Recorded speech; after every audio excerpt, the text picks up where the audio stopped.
Yes, people, and welcome back to another edition of Rivals. I'm going to get straight into it. We're talking about Man U, we're talking about Liverpool, we're talking about Tottenham, Fulham, we're talking about Chelsea FFP, we're talking about Man U being linked with Southgate. There's a lot to unpack with the England team as well. But let me bring out my guest before I get into all of that. I just want to big up to everyone at home watching. I want to big up to people in the chat straight away. Big yourself up, Tot Spurs. Big yourself up each and every time. Big up yourself, Mr. Mark Cooks, each and every time. Thanks for the love. Appreciate you guys being here. And better late than never. That's what I say, man. And make sure, guys, just do all the legalities. Please like, share, and subscribe. Tell a friend to tell a friend. Share away. But we need to bring those guests out. I've got a guest along with me by the name of Two Tactics. How you doing, my broski? I am very well. Always privileged to be given an invitation to come on here, and incredible chat, incredible channel. We've got something cooking. Let's talk some football. That's it, my friend. Also, we've got another guest on the show, regular. It's been a while, to be fair. Big up to yourself, Mr. Yomes. How you doing? Big up, love, bro. It's all love. One thing I gotta say from the get-go, though, like you see in the intro, yeah. Go on. Comes I'm the only United fan. And Toon Tats is the only Newcastle fan. I'm seeing, like, when it comes to Arsenal, there's 3-4 man. Liverpool, there's 2-3 man. Spurs, obviously, what's understood ain't got to be explained. But you get me, like, talk to your Ten Hag. Talk to Ten Hag, innit? Just let me know, like, if Ten Hag comes right, then let me know. Then we'll get more. Cool, say that. I need to update, to be fair. And who else do we have here? Oh, what we have here, we have Gokes, man. Who you repping? I want to know. Who you repping, man? Who you repping? What's that? I can't hear you, bro. Say again. I said, come on. We know the true Reds is who I'm repping. So I say no more. You said you never walk alone. You never walk alone, yeah? Never walk alone. Let's go. I hear that. All right.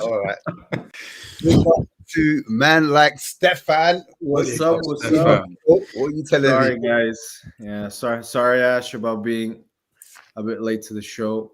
Nah, it's my bad. It's calm. We're here. Look, you turned up, bro. You turned up. I turned up, man. Wasn't sure if they were going to turn up. I don't know what's going on.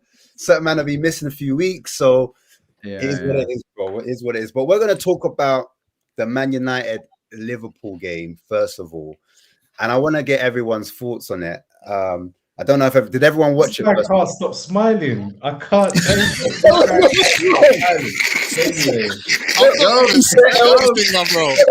I ain't even said nothing, my bro. I ain't even said nothing. You get me? Like, I'm just happy to be here. I've missed the show a couple of weeks. I'm just happy to, you get me, be here with my badge and that. You know what I mean? That's all. Before we kick off anything, can I just ask one question, Ash? Not to take over the show. I just want to ask you, when did you buy that top? This top was bought a long time ago, a very long. You can tell I've put on a little bit of weight, but I thought I'll give man like Angel Di Maria a little bit of a shout out. Do you know what I'm saying? So it's a little bit tight. I did go gym for the show today though, because I knew I'd be facing some questions. I thought I need to get the blood pumping a little bit. You know what I'm saying? It wasn't like a StockX job last night. Today. No, I've had this. Pay extra $9.99. I ain't gonna lie, it didn't work out, but I was gassed when we got Di Maria. I'm a huge fan of his, and it's even. Let me show. It's on the back. You know what I'm saying? So, yeah, I was gassed when Di Maria joined, and that, but it obviously didn't work out. Look, guys, Yoms. I mean, that's just another former Real Madrid player that ended up and did so well at Man United. They're now endless. The former Real Madrid and Bayern Munich players that comes to Man United. Is that sarcasm? I'm saying, like, well, say it with your chest, Stefan. Say it with your chest, because you guys get so many Real Madrid players that do absolutely amazingly. Well, we did get Ozil for 3 years, where he was probably the most creative player in Europe, but he definitely and what did happened better. to him? He definitely he definitely did better than Casemiro, who looks like he's probably a Brazilian second division player currently. Casemiro was immense last year when he was fit, big man. Yeah, shots early, bro. Yeah, When Casemiro plays, we win. When Casemiro plays, we win. It's really Stefan, let him marinate. Let it like. You know what I'm saying. He just Okay, out the frying pan. Like. I hope you keep him. Yums, I agree with you. Casemiro is still world class. I hope you keep him next year. I hope he starts every game next year. Listen, you don't have a midfielder that is fit enough to lace his boots, big man. Like this man's. We're talking 5 Champions League, one of the greatest midfielders that we've seen. So. Bastian Schweinsteiger was a great player too, but when he came to Man United, he was finished. So let me ask you, Stefan. Let me ask you a question. Did he perform last season? Did he perform? Perform. I would say he performed until I would say maybe February, and then he was really crap. From February, are you sure? Yeah, I would say from if you go watch if you go watch his performances, especially on the ball after February, his form dropped considerably. This season, he has been bordering on atrocious to like. He's been bordering on not fit, and when he plays, we win. I don't understand. Do you know what, Stefan? I've got something to say. This is why nobody wants Arsenal to win the league. Because you, man, just talk nonsense. Like, we got Odegaard. We got Ozil. What happened to Ozil? Do you know what happens? More time Real Madrid want to buy Manchester United's players because we actually get players and then improve them, and big clubs want to buy them. Arsenal, I can't say the same. Really? So you're telling me right now, Real Madrid and Bayern Munich don't want any of Arsenal's players, Yums? Who they coming for? Who they coming for? I don't know. Maybe Saliba, maybe Declan Rice, maybe Bukayo Saka, maybe Martinelli. There's some pretty good players. I don't hear about Real Madrid going for them. I don't. No. You know what? I agree. I think Real Madrid are more interested in Scott McTominay than they are in. No, actually, Real Madrid today was linked today with looking at players like Garnacho and Garnacho. Okay. But anyway, we're getting into this bores me. A little bit of crazy, into a little bit of crazy territory. I don't even know where that came from. I want to talk about the game. I just want to get back to it. And it was Man United versus Liverpool in the FA Cup. And I'll start with you, Yolmes. Actually, no, I'll start with team tactics. Let me just mix it up because I haven't heard from you. Do you think Liverpool were too arrogant coming into this game? Did they not take the game seriously enough? Because, and I'll put context into it, they had a game in midweek on a Thursday, and they pretty much played a lot of those players that they played for Man United. Did they not take them seriously enough? What do you think? I'll be very surprised if they didn't, because it is a Liverpool Man United. Essentially, it's a derby without being a derby, but it's a derby that everybody knows about. It's difficult to see what was on the pitch. I understand that in terms of how the players felt about it. Maybe from what people are saying, I didn't read it this way, but people were saying, I think, when Klopp started taking off Salah and others, that he was thinking that the game was over, essentially. I don't necessarily buy into that too deeply. I hope that's not the case, because that would be foolishness if he did do that. But sometimes these things are just moments. Anthony, goodness gracious, comes on, and not only does he finish well, but he finishes with his right foot. And if you're a Man United player watching that, you see that, you're like, if Anthony can shoot with his right foot and score, anything can happen in this game. And Man United started playing like anything can happen in this game. And I think it was just moments. It was moments like that that just, you can just see it. Their back straightened up, their attitude straightened up. They were going for it. And I mean, Liverpool didn't take their chances. Wasn't there a moment where there's like 5-6 Liverpool players against one Man United defender at one point? You have to, there's no excuse. You have to bury those moments. It's a mixture, possibly it's a mixture of, I hope it's not as much to do with arrogance. It might be a mixture of arrogance. It might be, I think it's more to do with moments. Man United took their moment. I think Man United remembered who they are, and then they took their moments, and that was it. I think that was it. Incredible game. Absolutely incredible game to watch. Fantastic. But yeah, I think it was just a game of moments, and Man United took theirs. Stefan, do you think Liverpool was tired? Do you think that was the reason why? No. No, Ash. It's I've I've gotten used to it now. In the media, Liverpool is the only team that has injuries. Liverpool is the only team that has put that. Media darlings. Is that what you're saying? No. It's just I actually heard this excuse that Liverpool were actually tired when, again, it wasn't Man United's fault that he played with Mohamed Salah played against Sparta Prague. I think a number of other first-team players played in a game that, let's be honest, was pretty much a dead rubber. I thought Man United were the better team overall. I thought they had the much better chances. They created, in terms of from just the game itself, it was really open at times, but I still think Man United were just better. I was shocked at some of the players that made the biggest impact in the actual game. I thought my man of the match in that game was Scotty.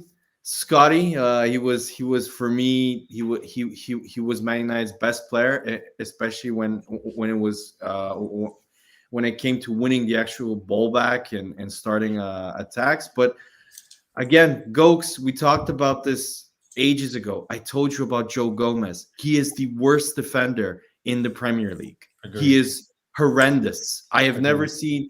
And you take the worst center back in the Premier League and you put him at left back or right back. I forgot where it was. Go watch the goals. Every single one of Man United's goals and attacks pretty much came down his side. Literally every single one. So I think the biggest reason for Liverpool to lose was playing Joe Gomez at Old Trafford. That's my opinion. But Man United still played very well.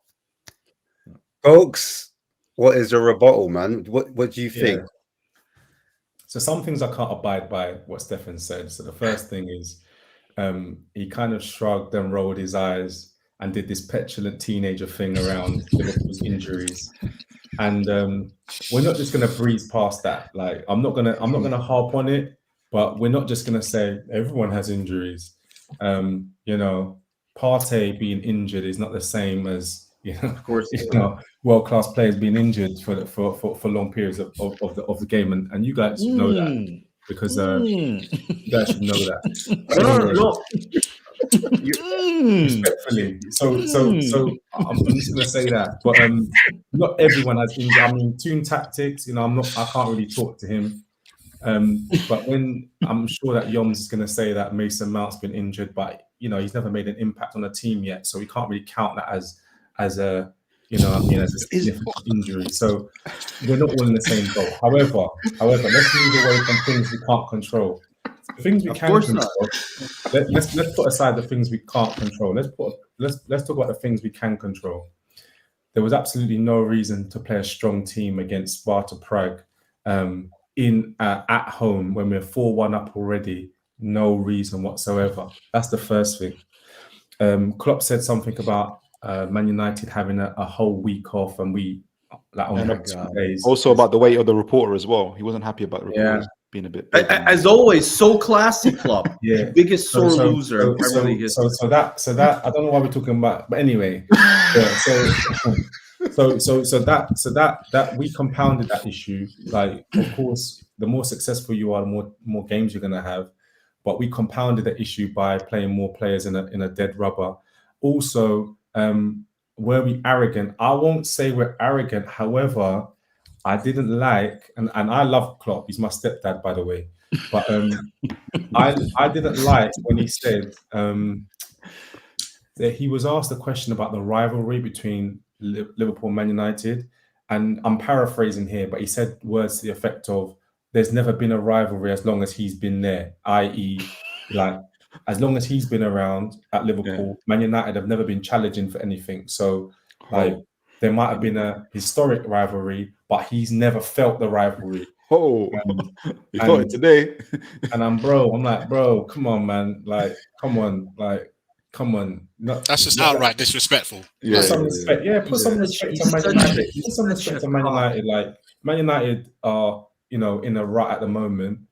But put some respect on Man United. They're one of the biggest teams in the entire just world. To interrupt you, Gox, but do you reckon he's trying to say that the level of Man United at the moment is just not on par? And what he's trying to say is that every time we played them, pretty much, not every time, but Oli and so on, they've played counter-attacking football where they've sat back at home and it hasn't been like us against Man City or us against Arsenal. You know, it's pretty much been us pounding them and then maybe getting an odd goal. Basically, that's what you're trying to say.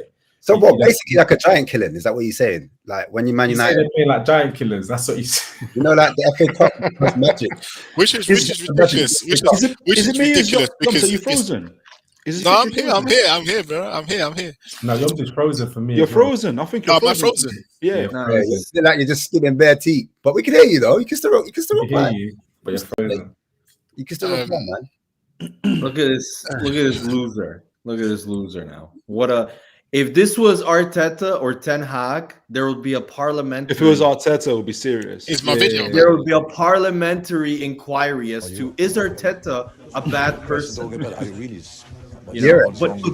this guys. What did you want to us? And you can ask how can they have more resources? We played I don't know how many games recently. I don't know how many games United exactly played. That's sport. Yeah, I'm really disappointed about that question, but you thought obviously it's good. So too many games. So I don't think that. Come on, you are obviously not in a great shape, and I have no nerves for you. I have a question talking about. Are you really? What's wrong with you? What did you want now? how come you're so provocative? No. Triggered. He was triggered, bro. He's so desperate because this is his final year. So you can see, I'm telling you right now, Liverpool are going to completely collapse in the final month of the season because of their coach. Because their coach, I predicted they're gonna have their wobble at the end of the season because their coach is so like Arsenal, right? Yeah. Like Arsenal, right? I mean, wait. No, Gokes, he's won one Premier League. We're not doing that. We're not doing that. One Premier League.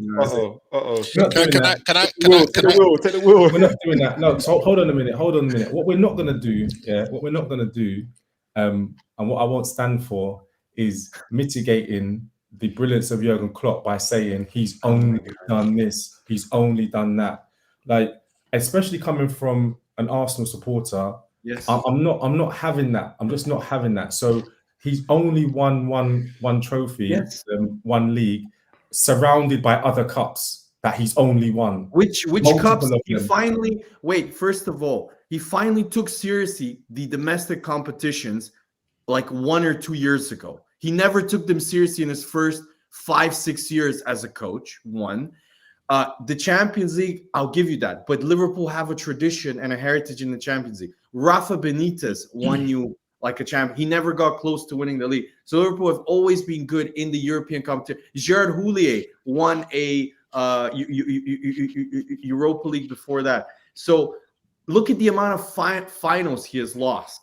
He lost the Europa League final against Sevilla. He lost one Champions League final against two Champions League finals against Real Madrid, and he's only won one Premier League, which is the same amount of Premier Leagues as Claudio Ranieri, and they're putting him in the same echelon as an Arsene Wenger. Of course, hold on a minute.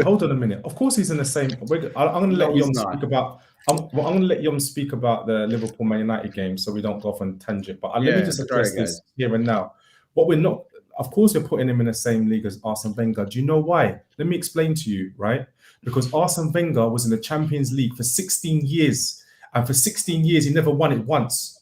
And he qualified 16, or how many times he qualified? Like a decade, he qualified every single year. This guy never popped the cherry once.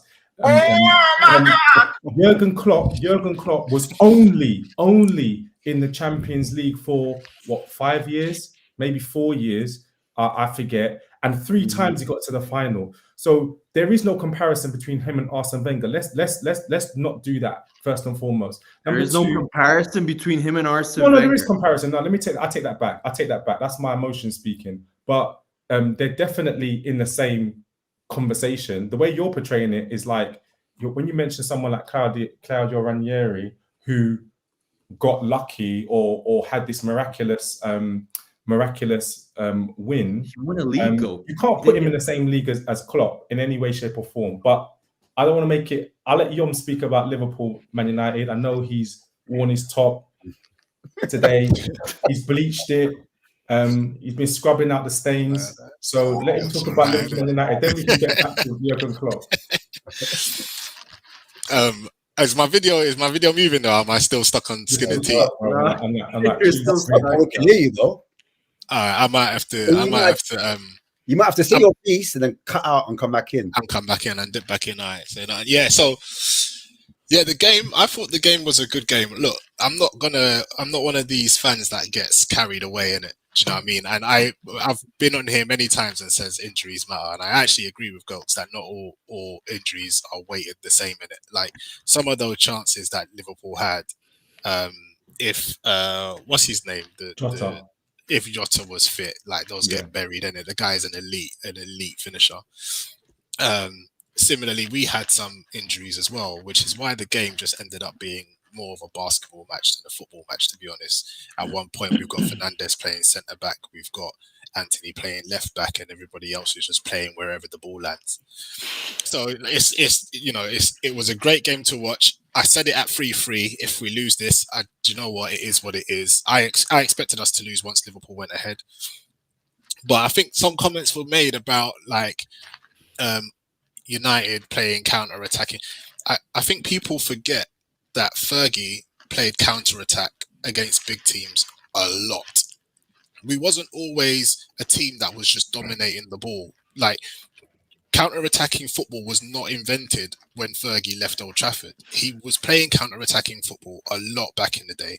In fact, the pace on the wings with the ball, the diagonal through to Giggs, that was, United saw that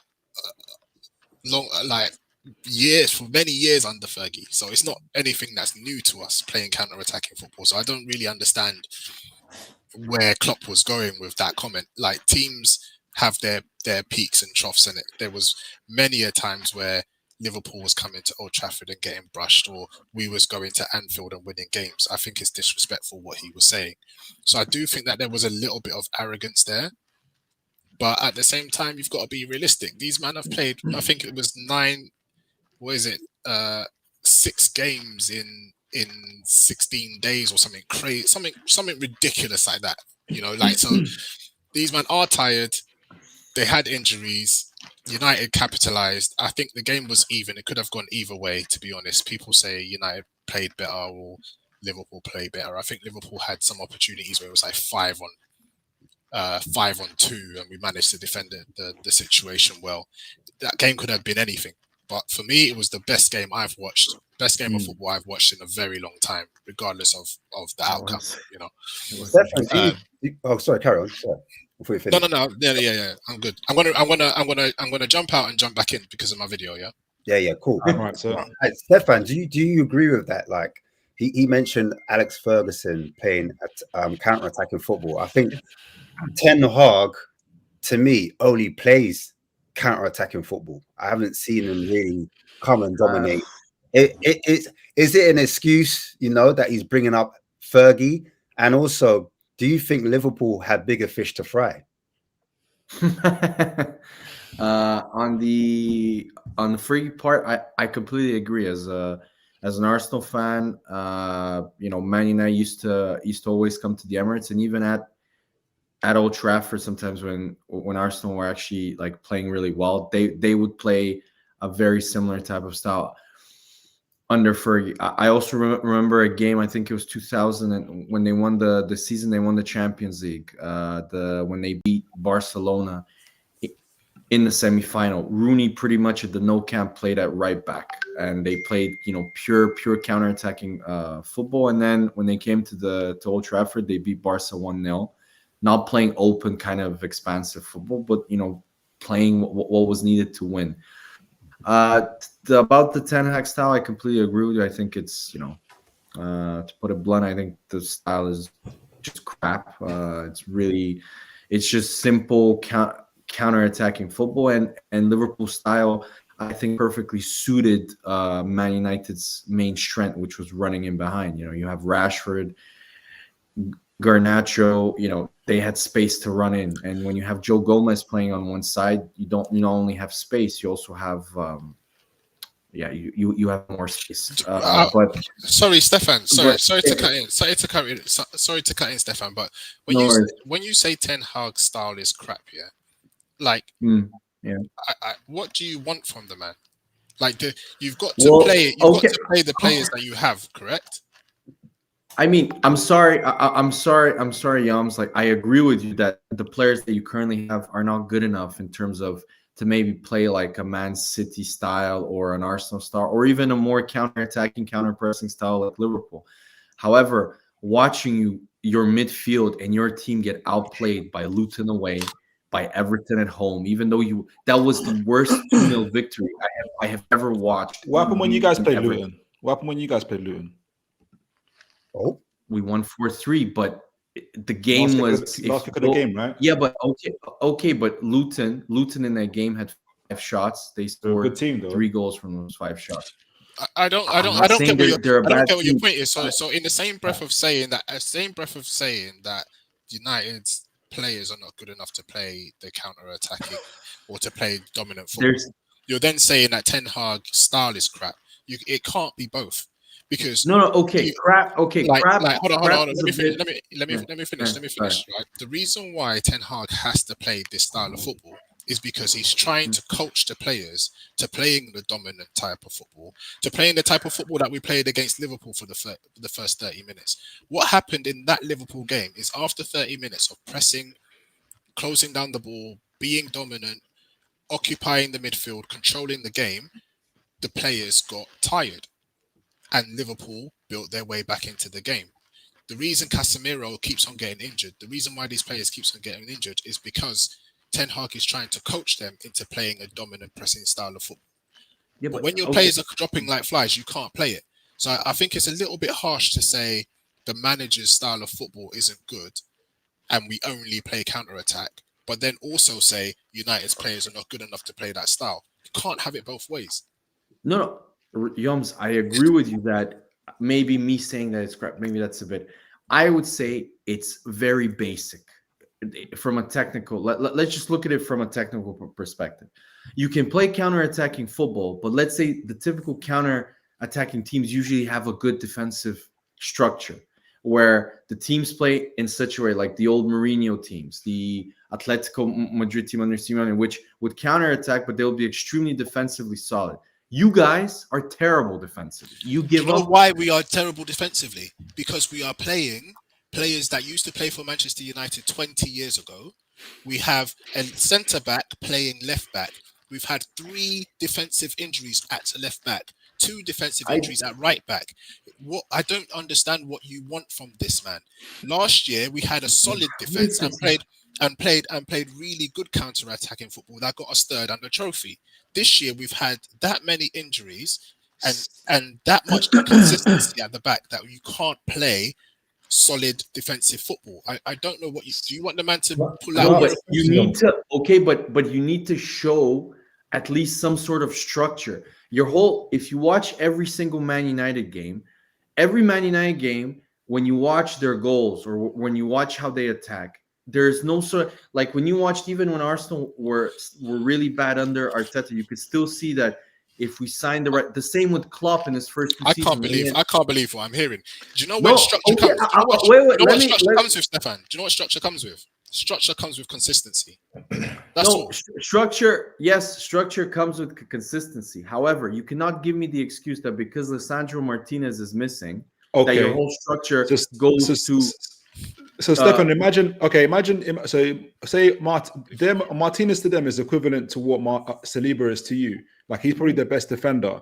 So if you had Saliba missing, they've had Casemiro missing. So say I won't even say Declan Rice. We've had Partey missing, but he's not a consistent part of your team. Say you had last season he was. This season. So Declan, Jorginho, and who? Erdegaard. So yeah, Jorginho missing. Okay. However long. I don't know who other Man United players are missing. Like, imagine you had to shift your centre backs, your left backs. You haven't had an available left back all season. Are you telling me that Arsenal will be competing for the top spot right now? It wouldn't happen. If you're do you know how good you've got to be? Do you know how good you've got to be at centre back to be able to be a centre back that plays left back. Right now, do you Okay. know that when your centre back plays left back, you've got to be a really good defender. Now imagine, not even your first choice centre back is playing left back, or your second choice centre back is playing left. Your third choice centre back is playing left back. Yoms, can I ask a question, Yoms? So when you say that, what do you expect from this man? Are you basically saying that? I don't let me put words in your mouth. But are you saying that you're happy with Ten Hag because it's essentially he's playing the cards he's been dealt? There's nothing more that he could have done. So are you happy with Ten Hag? So you're telling me he can't play better football? You're I telling never me said that. I'm play... asking the question. I'm asking the question. Do you know what I'm saying? Right, is when Ten Hag has his players fit. Right, we went on a little mini run not too long ago, yeah. And the mini run that we went on, sometimes we played good football, sometimes we didn't. Consistency comes, structure comes with consistency, right? It's a cycle, right? But we won. I think it was 5 out of 5 or 6 out of 6. Started scoring goals. Kept a couple of clean sheets in the meantime. We had. But who did you play though? You can't just say it you was won Luton, Sheffield. You can't. Yeah, you can't just say you won 5 or 6 games. We all win 5 or 6 games in a row. Yeah, it was But I'm asking. My question to you, Yoms, was: are you happy with Erik Ten Hag? Therefore, because what I'm kind of hearing is, well, he can only do what he can do. The reason why Ten Hag has got mileage in the bank with United fans, yeah, is because United have seen it time after time getting rid of managers when really and truly the players are the problem, right? Ten Hag overperformed last year, overachieved last year. Nobody at the beginning of the season last year had United in their top 4, had United winning anything, let alone coming third. Nobody did. Overperformed.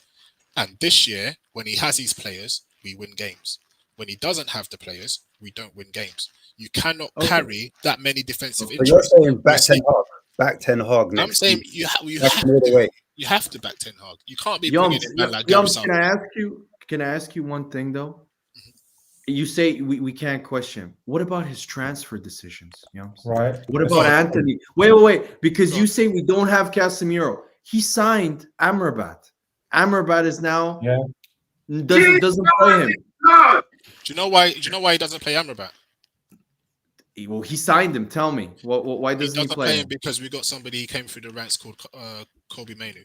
No, that's not the point. So you signed the guy. So wait, no. First of all, the only reason why you play a youth team player usually in a big time club like a Liverpool, like a Man United, like an Arsenal, is because your first team regular players or your experienced players are just not playing good enough. So for example, So for example, at Arsenal, when Saka and Smith Rowe got their chances, it was because Willian and Danny Ceballos were crap. So that's why Smith Rowe started getting into the team. Kobe Mainu started getting into the team because Amrabat, every time he came on, was a complete liability. The same with Casemiro. Casemiro has been terrible. That's simply not true. Like I'm sorry, Stefan. I'm sorry. I would love to be able to agree with you, and I would agree with you. I have no allegiance to Amrabat. He's on loan. If it doesn't work out, he goes. Right. It's the same thing with Sabitzer. It doesn't work out, you go. Right. There's no like allegiance to Amrabat. But what you're saying is simply not true.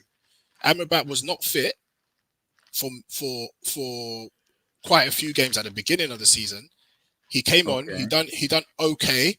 Done well in some games, not well in other games. He's not consistent by any means. Mainu got his chance, and I'm sorry, right now Mainu's the first name on the team sheet. So you're just wrong. I agree. I agree about Mainu. What I'm saying is that he got lucky with Mainu. That wasn't a plan because he signed Amrabat at the start of the season. He never planned to play Mainu this much. He never did. Do you think that Amrabat was his first choice signing? Yes, from what oh, come on, like it wasn't a other geezer from Barcelona. What's his name? Frankie De Jong. Yeah, that's him. What is this? Yeah, well, Frankie, what the teams at Manchester United, Liverpool, Arsenal, Chelsea's big teams, they only go and sign players on loan if the transfer budget has gone. That's it. And you don't go and get players on loan. Let's go to the next question. I think everybody's going to ask you, what was the transfer budget spent on, and who did he spend it on? Because honestly, if I am an owner of the club, if I am Sir Jim Ratcliffe, I am sacking him for the 85 million pound signing for Anthony. That is going to go down as one of the worst pound for pound signings. That's not his fault, though. The 85 million is not his fault. He doesn't negotiate. This isn't FIFA. He doesn't negotiate the prices. He'll say what player he wants, but he doesn't negotiate the price. He doesn't do the sign off. I'm not blaming guys. I'm not blaming Anthony. I'm blaming Ten Hag. No, you can't blame Ten Hag. I'm saying you can't blame Ten Hag. You can blame Ten Hag. You can blame Ten Hag. So hold on a minute. You can. He's the one that you can blame Ten Hag. If Ten Hag says, hold on a minute. If Ten Hag says, in order to play the type of football that I want to play, yeah. So he comes to a club. Let's say any manager comes to a club and they don't have their players. They start losing. The first thing people say is they're not his players. So then he turns around and says, I have identified some players. I used to work with this guy called Anthony. He's really good, right? Now, if Man United's hierarchy or any football team's hierarchy go out and don't get that person, then the manager's going to complain that you never got the people identified, like Mourinho did. When Mourinho didn't get, I think it was Van Dijk or some other signings, when he left, first thing he said was, well, I identified these people and I wasn't backed. So now they've backed him, right? Now we're turning around and saying, well, it's not his fault. A few things to that. I don't know why I'm defending Man United, but he doesn't do. What I'm saying is that he doesn't do the negotiating.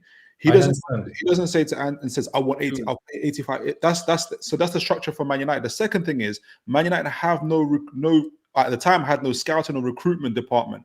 You don't have a sporting director that's there to give the owners a different option. Forget Anthony. Why don't we get this guy? Is Ten Hag being the scout? No, I'm sorry. No, that's not true. No, that's not true. Stefan, let me jump in before you do. Yeah. Let me jump in. No, but wait. Let me just correct you. The scouting department did jump in. The scouting department, if you read from all the Man United sources, the scouting department said we value Anthony at maximum. When Ollie was the manager, they had scouted him and they said we value him at maximum 25 million. That's the owner's fault. I would question Ten Hag because you had Mohamed Kudus in your club at the same time as Anthony. Listen, all of this should have, could have with other players. That's how football works, right? No, it's sounding like the amount of we could have signed this and we could have signed that every club can say is ridiculous. But listen, the reason no manager, right, should walk into a club and have to do all the signings themselves. No manager. The well-run clubs have a sporting director who is responsible for signings, and you can bring the manager into the room and say, "Do you like this player? Yes, I know him. I've worked with him. This is what he does." Manchester United went in for Anthony, right? And Dortmund said £50 million if you pay before a certain date. United didn't do that. When we went back in, Dortmund said, sorry, not Dortmund, Ajax said, sorry, if you want him now, this is what it's going to cost. How on earth is that Ten Hag's fault? Right? Because they went to Ten Hag. I'm sure they would have gone to Ten Hag and said, listen, they want 75 million for Anthony. So why we have agents that are calling us from the Premier League that are offering us Eze for 50 million, Olise for 40 million. And he told them, and you can read this in all of the most in the know Man United people, like Man United, they all said Ten Hag insisted that the only winger he wanted was Anthony. So it doesn't matter. That is At the end of the day, how much you paid actually doesn't matter. Yeah, for all intents and purposes, it does in some conversations, but for this conversation, it doesn't matter. He identified a player. If Man United went and bought him for 10 million, yeah, just like we identified Endo, for example, and Endo's worked out brilliantly. You could get a player for 15 million. If it doesn't work out, he's a flop. And if he does work out, then you're a genius. So let's put the price aside for a moment. Because what you guys are saying may be factually correct. He didn't set the market rate. He didn't tell them blah, blah, blah. But what he did tell them is, I want that player. And now that player's here, however much you paid for him, that player's there. And so, hold on a minute. And that player's there. And so now he's there. Is he performing? That is on Ten Hag. Because I'll give you another example. Declan Rice, and Ash knows this. For me, I've never, and I still don't feel like Declan Rice is a £100 million player. I don't think he's a bad player, but 100 million, never in a million years, as well as he's doing. But the fact that he's doing relatively well, we talk about his price less and less and less. Arteta identified this guy, apparently. They went and got him. They paid crazy money for him. But, you know, it's working But this is out. what I'm saying, though. It's So not so this much is what the I'm saying, though. price. So, Goats, this is what I'm saying, though, right? Stefan's talking like Ten Hag's signings have been awful because of Anthony, right? Listen, with all No, the not because best of will- Anthony. with all the I best can will in name the you world, another two with all the players. best will in the world, right? Fergie signed Jemba, right? No, but We- that's he not, also you can't do that. You can't do that. but I'm saying managers get signings wrong all the time. Yeah. Every Yeah. manager has Every has single had manager. run. He also went and brought in Lisandro Martinez, which everybody was saying isn't going to work out, but worked out. He's a really good Has player. it worked out? He's been Yes, he injured for has. half of his United career, more than half of his United career. Mason Mount.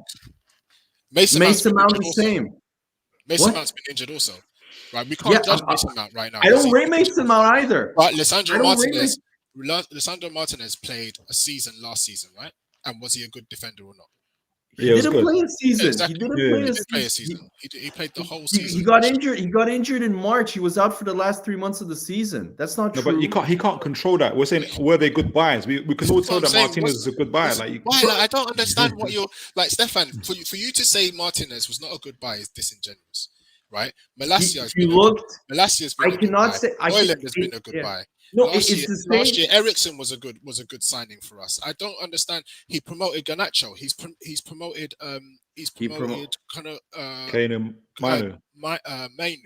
Like, I don't understand what you're talking Was about. Hojlund a good buy? I think Hojlund was Hojlund a good buy? Yeah. Hojlund's been a brilliant buy. A brilliant buy. 70 million. A brilliant buy. Is this the standards of Man United? Can I ask a question today? in Yoms? Better than Kai Havertz. Just to make you. How is he better than Kai Havertz? Let me ask you a question. Just to make Hojlund's you better than Kai Havertz. Was Nunez for Liverpool a good buy? Yeah. I think Nunez. I don't know if he is or not, but I think Nunez is a seriously underrated player. But is he a good buy? No, but just answer the question. Is he a good buy for Liverpool? I think it's too early to tell. I think he will be. I honestly think he will be. He was bought for a similar amount of money to Hojlund, give or take a mil, and he's got much better numbers. Scored much more consistent. I mean, he misses a lot. He scored much more consistently, assisted much more consistently. He's much more prolific. But then you're hesitating to say that he's a good buy. But then Hojlund, who's played more games he's already a brilliant signing. He's a very brilliant signing. Do you understand? Do you understand how it works? So can I let me respond to that? Right? Nunez is also playing for Liverpool, right? Come on, man. He's also playing. No, you've got to look at the context. You've got to look at the context. Come on, man. You've got to look at the context. Nunez is also playing for Liverpool, and he's going to get competition. No, but he's also going to get a heck of a lot more chances than Rasmus Hojlund is going to have. Hold on a minute. Hold on a minute. Where the two teams are at. But Nunez is playing in a team where he's playing with other talented forwards. He's being moved out to the left, which he don't want to play. He's been put in the middle. He's been put on the right, and our whole chance creation engine is not just focused on Nunez. It's focused on three other forwards. Whereas at Man United, everything is going to Hojlund. Sorry, that's not true. It's not. And he was missing. It's not. Sorry again. You're wrong. You're just wrong. He went. Okay, I'm wrong. Let me just finish my thought, and then you tell me how wrong I am. So, and then he went multiple games without scoring. And there was a time he only scored in the Champions League, didn't score in the league for ages. Now, I'm not saying Hojlund's bad. Let me be clear. In the league for like 14 games. I think. You're being like, no, it's a brilliant buy. But we paid the same amount for. Let me ask you: Is Gakpo a good buy for Liverpool? Let me. Is Gakpo a good buy for Liverpool? Yeah, let me respond to that. I'll respond to that also. Let me respond to the Nunez point, and I'll respond also. Right, when you're saying everything's going through Hojlund, it's just not. There was a point. Up until about maybe 4 or 5 weeks ago, there was a point where we're asking why isn't Rashford and Garnacho passing to Hojlund? His chances per game was ridiculous. He was having 1 or 2 touches inside the box, despite making very good runs, despite making himself available. So the whole thing about everything being focused on him, that's why he was bought, but that's not what the players was doing. Ten Hag had to coach them into actually getting into the. Rashford was actually one of the most greedy players, like ridiculously greedy. He's shooting from angles where he could square it. Hojlund's there, he's not squaring it. At the same time that he wasn't scoring goals in the Premier League, he was actually the top scorer in the Champions League. For 2 minutes. God, It doesn't. No. It doesn't. Doing that, man. No. All right, I'm talking about the period of time.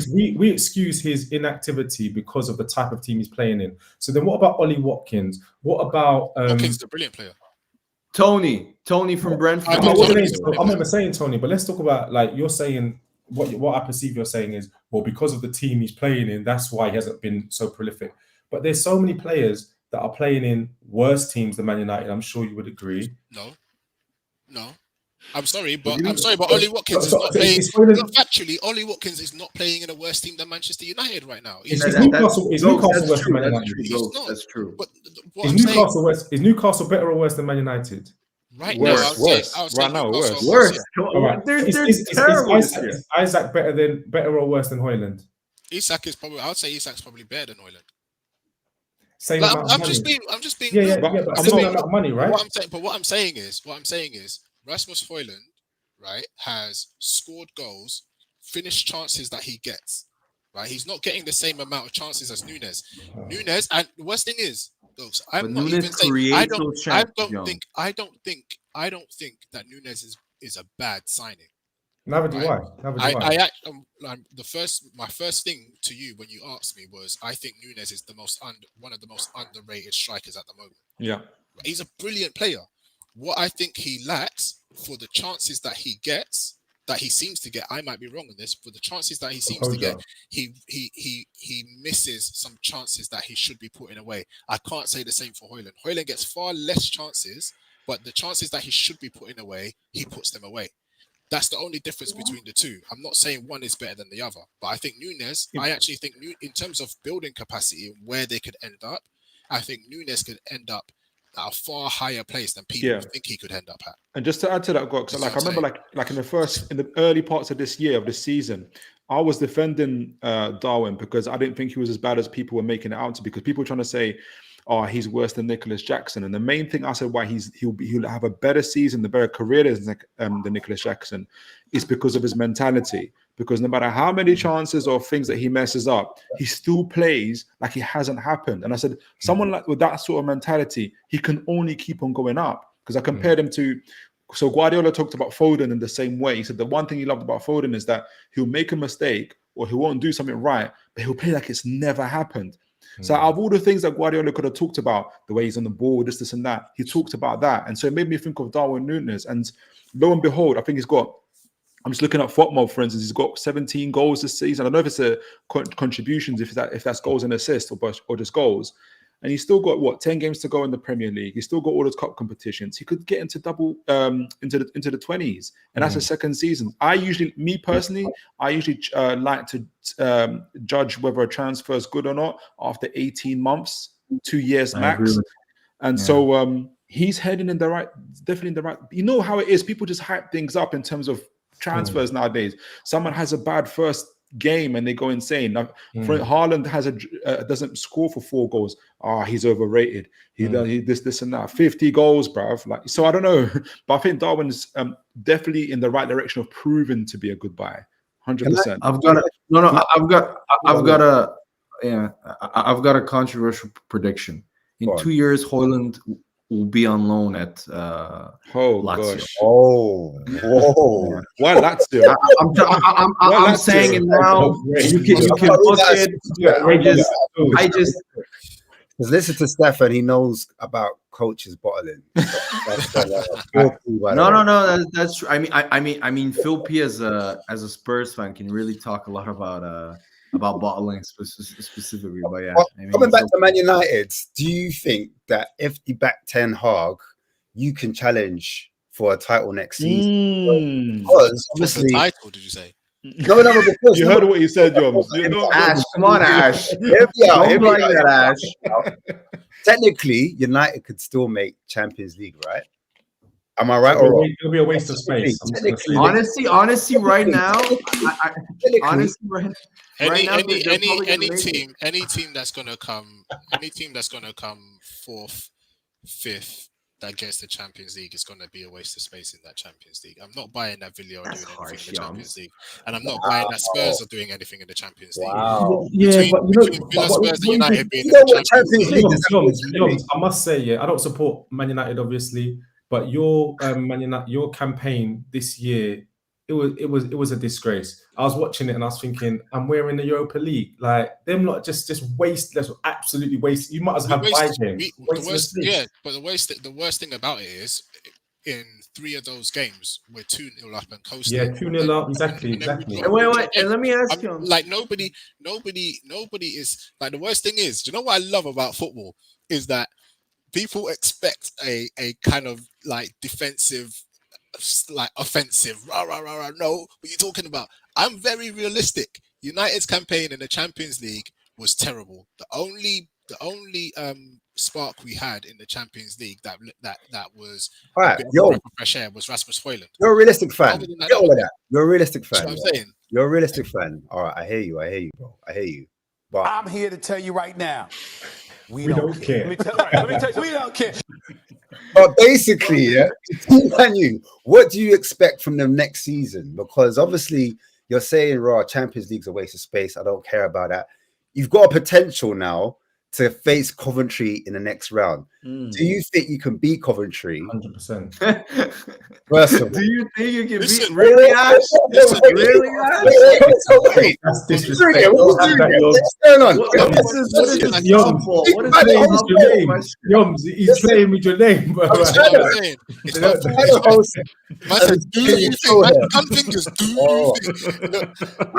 Everyone's talking like this Coventry thing is a foregone conclusion.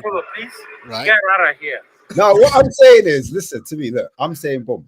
Obviously, you'll make it past Coventry. I'm bantering it. Yeah, ha. But can you beat Man City? Do you think that you'll do one over City, like an FA Cup? Do you think you can bring a trophy home in a final?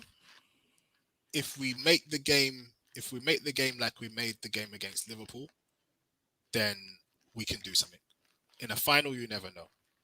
So you're saying you can win the FA Cup. And then on top of that, so you can win the FA Cup this season. And on top of that, what is your expectation going into next season? Because you're saying back Ten Hag like properly. You're saying it's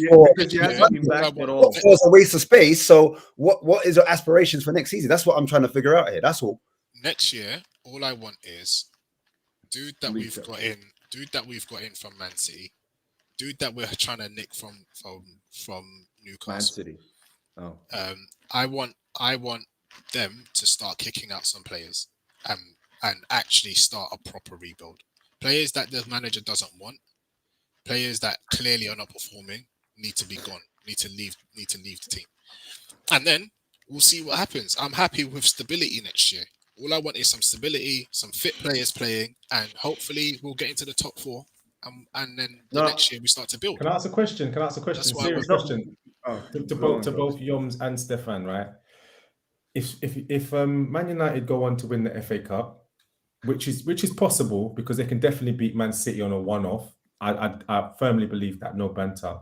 And Arsenal win nothing this season, which I also think is likely to happen. To be perfectly honest, no, I'm not even bantering because I don't. No, I'm laughing at the chat. Sorry, I'm laughing at the chat. I don't see Luke winning the Champions League, and I think that Man City will take the league.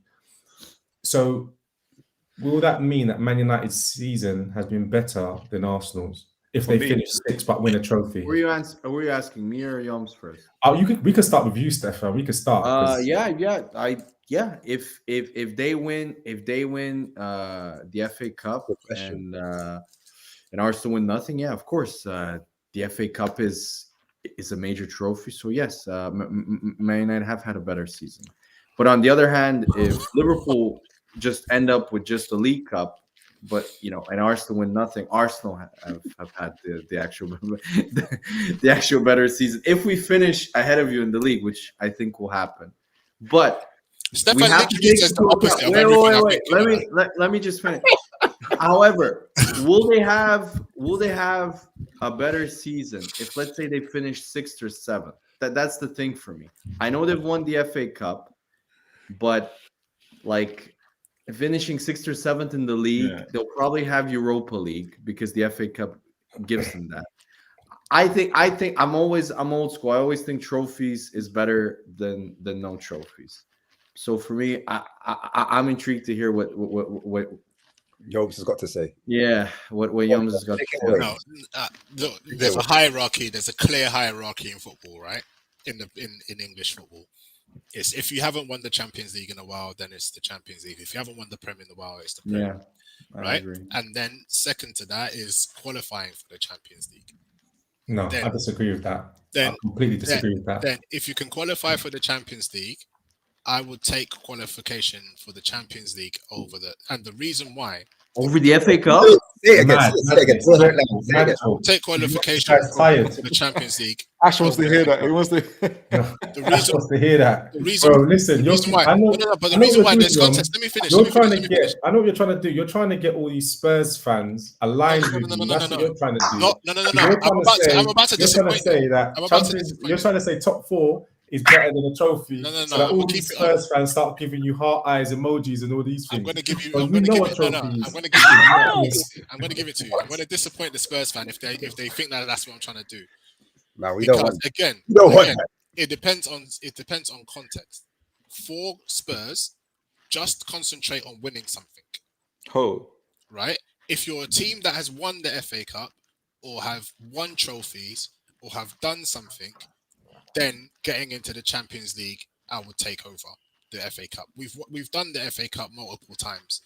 We've done Champions League qualification multiple times. But what it does for your club is the financial rewards of the Champions League qualification, and B, the players that you attract, etc., etc. But Spurs need to just win something. Spurs need to go to Wembley. You know what? I completely agree with Yums. Like for example, I'm an Arsenal fan.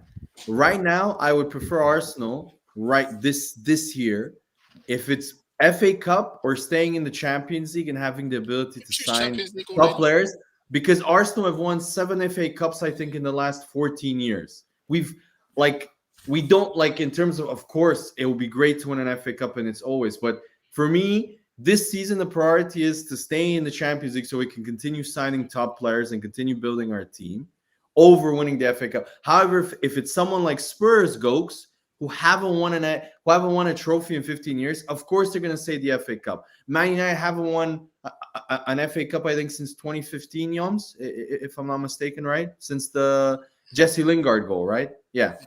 So almost a decade. So, but still, Man United have still won trophies before that. So I would agree with Yoms. They need to continue building, and the key, no matter how bad it sounds, and maybe it might sound Spursy, right now for Man United, the key is, and for FFP, because Man United are really struggling with that currently, is to have Champions League football, not to win the FA Cup. Oh, wait, I don't know what the world is coming to. Let me just say this, yeah. Let me just say this succinctly. Too many football fans are turning into economists all of a sudden, and this is the problem. What happened to football? What happened to going and playing football on a Saturday morning just for the fun of it? For me, it has to be about the trophy cabinet. You can't. You're saying this season you'd prefer to get into the top 4 so you can buy players. You don't laminate the top 4 and put it in a trophy cabinet and say, "Oh, in 2007 we were in the top 4." No, but it depends, Goats. Goats, right now. So right now, Goats. Do you take Liverpool? Do you take Liverpool finishing outside the top 4 for the FA Cup? This is the problem. It's not about right now. It's about legacy. It's about saying, when you go to Anfield and you look on the wall and it says we won this many in this year, you know what I mean? That's what it's all about. That's what I show my son. That's what I'm proud of. I'm not proud of the fact that in 2019 we got in the top 4. So you're telling me right now, as a Liverpool fan, yeah, you would drop where are you guys? You're second. You're second, right? So you would drop 3 or 4 places to win an FA Cup. Would I drop 3 or 4 places to win an FA Cup? That's a really good question from Youngs. Yeah, but it's a good question. Would I drop? No, because in the context, yeah. No, Gokes. Don't backtrack now. Don't backtrack. No, I'm not backtracking. I'm just saying, in the context, for us to drop out of top 4 now, based upon where we are, would represent us like having a massive decline. And I wouldn't enjoy the fact that we lose 10 games in a row, but win a cup. But looking back, so in the moment, it would be painful. So I can't honestly sit here and say, yeah, I'd want to lose the next 10 games, but as long as we win the FA Cup, which we can't win, or the Europa League. But we're looking back, so the year we won Champions League in 2006, yeah. Do you guys know where Liverpool finished in the league?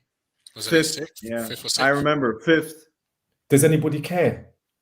No. This is what I'm trying to say. Like, I don't look back and think we got Champions League, but we didn't even qualify. No, like but that's the Champions League. Oh, that's Champions League. We're talking about the hierarchy. But you're right. Let me just the best way for me to answer that question is not looking at now, because that would represent a decline. If you told me the start of September 2024, new season, would you take FA Cup or top 4? Yeah, I'm taking FA Cup. So at the start of the season. Yeah. But as a Liverpool fan, the reason why I find that sorry, Tune. Yeah. Let me just quickly make this point.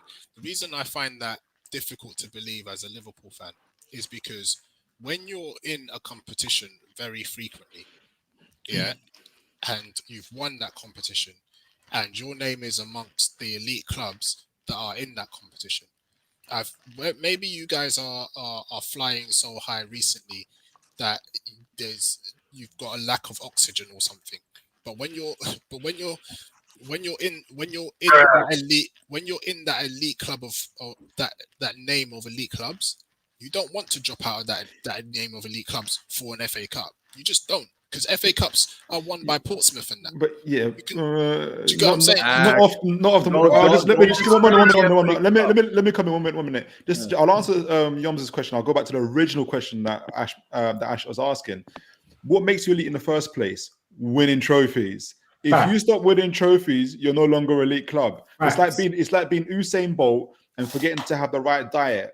If you can run all you like, but if you don't have the right diet, you're not going to be able to be the fastest man on the planet. You need to keep doing the right things, which is but once trophies. You've been there, you want to go back there. And you need to sleep. You need to still keep winning trophies. Once you're there, once you're up there, you want to go back there. Well, nobody who studies for a degree wants to now go and start studying GCSEs. Right, you're in that degree level. You're in that upper echelon, and that's what I'm saying about it's different for clubs like United and Spurs. It's very different because Spurs right now don't have their GCSEs. So win your GCSEs. United have been getting degrees, so that's regardless of where we drop back to. Yeah, but the original, back there. Which leads me back to the first question and to answer yours, Yoms, because the original question is if Man United finish 6th. They get an FA Cup and Arsenal don't win anything. Who had the better season? I was going to ask the question and say Man United had the better season, but Arsenal are the better team. Yeah. So that was going to be my distinction. That was going to be my last year. Did United have a better? Yes, to me, yes, they had a better season. The only reason United had a better season last year than Arsenal is because we finished 3rd. So in essence, we got the same. And you won a cup.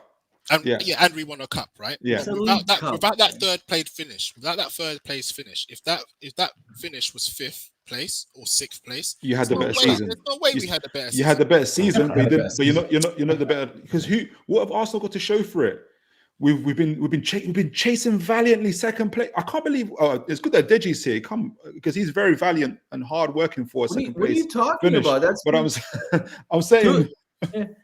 That's a bit harsh. I mean, you've got Liverpool here, who everybody calls Klopp one of the greatest coaches. When he's finished 2nd, like pretty much 6 out of the 5 or 6. That's your beef. That's your beef. I'm saying it's everybody. That's your beef. I just think he gets too much praise for finishing 2nd consistently and losing. He doesn't get praise for being necessarily. I don't interpret it as him getting praise for being finishing 2nd. I interpret it as him being the only manager in the last 8 or 9 years to compete to the degree that he has competed. Without spending Arteta's money, by the way. to talk down stop the with club this is myth, ridiculous. go. Stop with this money, bullshit, man. You spent 70 million on a keeper, 85 million on a defender.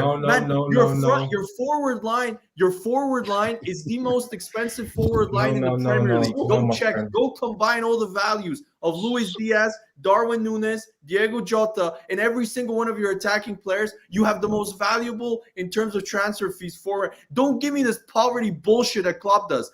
I've got a couple of points. I had to turn down the one minute, Deji.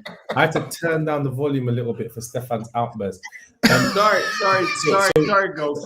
I got triggered. No, it's all good. Bad. So, bro, we spent money, yeah, and this is what maybe like trust fund people don't understand. I thought you spent money. Hold on a minute. Let me get there. We spent money, Stefan. But what you may not appreciate is that we've had to sell our best players in order to buy other players. So when you sell a car, yeah, and you buy an equivalent car, right? So you sell a car for 8,000 and you buy a car for 9,000, right? You're not actually balling. But when you have a car already sat there and then you go and buy another car and another car and another car because your daddy's a millionaire, you are actually balling. So it's a false equivalence to say that we have spent so much money on the forward line. But my friend, we had to lose our forward line. It's not like Arsenal who just go out and buy players without having to, meet financial fair play from what it seems, or without doing any due diligence. Selling their best players, like go and sell Odegaard and then tell me how you'll fare. Jurgen Klopp. Stefan, quick. No, I'm sorry. Because this will add to it, yeah. And then I'm sure your response will cover this as well. I will respond after Jans. I just want to make sure. Jurgen Klopp net spend at Liverpool 343 million net spend, right? Arteta net spend at Arsenal 680 million net spend. No, but it's not true. It's not a true equivalent. That's not true. Liverpool are different in terms of if you look at Liverpool's agent fees and how their contracts work. So if Liverpool win cups or whatever or finish certain places, player bonuses go up and all of that. So that's not accounted for. So that's why people are very hesitant to use net spend as a thing. You never quite know. So they do. The way they fund their transfer is very, very different. For instance, to a Man City or to an Arsenal. I think everybody buys and sells players in order to get to somewhere. So I don't buy this thing about no matter how you cut it, and I appreciate what you're saying. Yeah, you can start talking about EBITDA and amortization and all of these other these financial instruments. At the end of the day, Arteta has had much more money to spend than Jurgen Klopp. No, that's not true. His net spend is higher, much. You guys got money higher. He's achieved nothing. Okay, yeah, okay, yes, and that's it. Klopp, how many years is Klopp? Arteta, this is his 5th year. Klopp is now in his 9th. So I'm just pointing that out. And in those 9 years, he's won one Premier League. Okay. Klopp, I just want to point that out. When you say you sell your best players, the only best players that you sold that were at their peak was one player. And the reason why your net spend looks so fruity and good is because of one sale, which was Felipe Coutinho, who you sold for 140 million. That is the only reason why your net spend looks very good. The second part, you say you sold your best player. No. Let me wait. I don't have to say that. Go ahead. Oh, okay. No, Mane you say that you sold because you never sold your best player. You sold Sadio Mane to Bayern Munich. Wait. No. You sold Sadio Mane to Bayern Munich. You replaced him with Luis Diaz, who you paid 60 million pounds for, and Diogo Jota for 50 million. The other player that left was Bobby Firmino. Okay, Bobby Firmino. Let's be honest. His last year and a half. No, I'm not saying he's not good. He lost his legs. Him and the other guy. Wait, no. Sorry, dude. They signed Darwin. They signed Darwin Núñez to replace Bobby Firmino for 85 million. Sell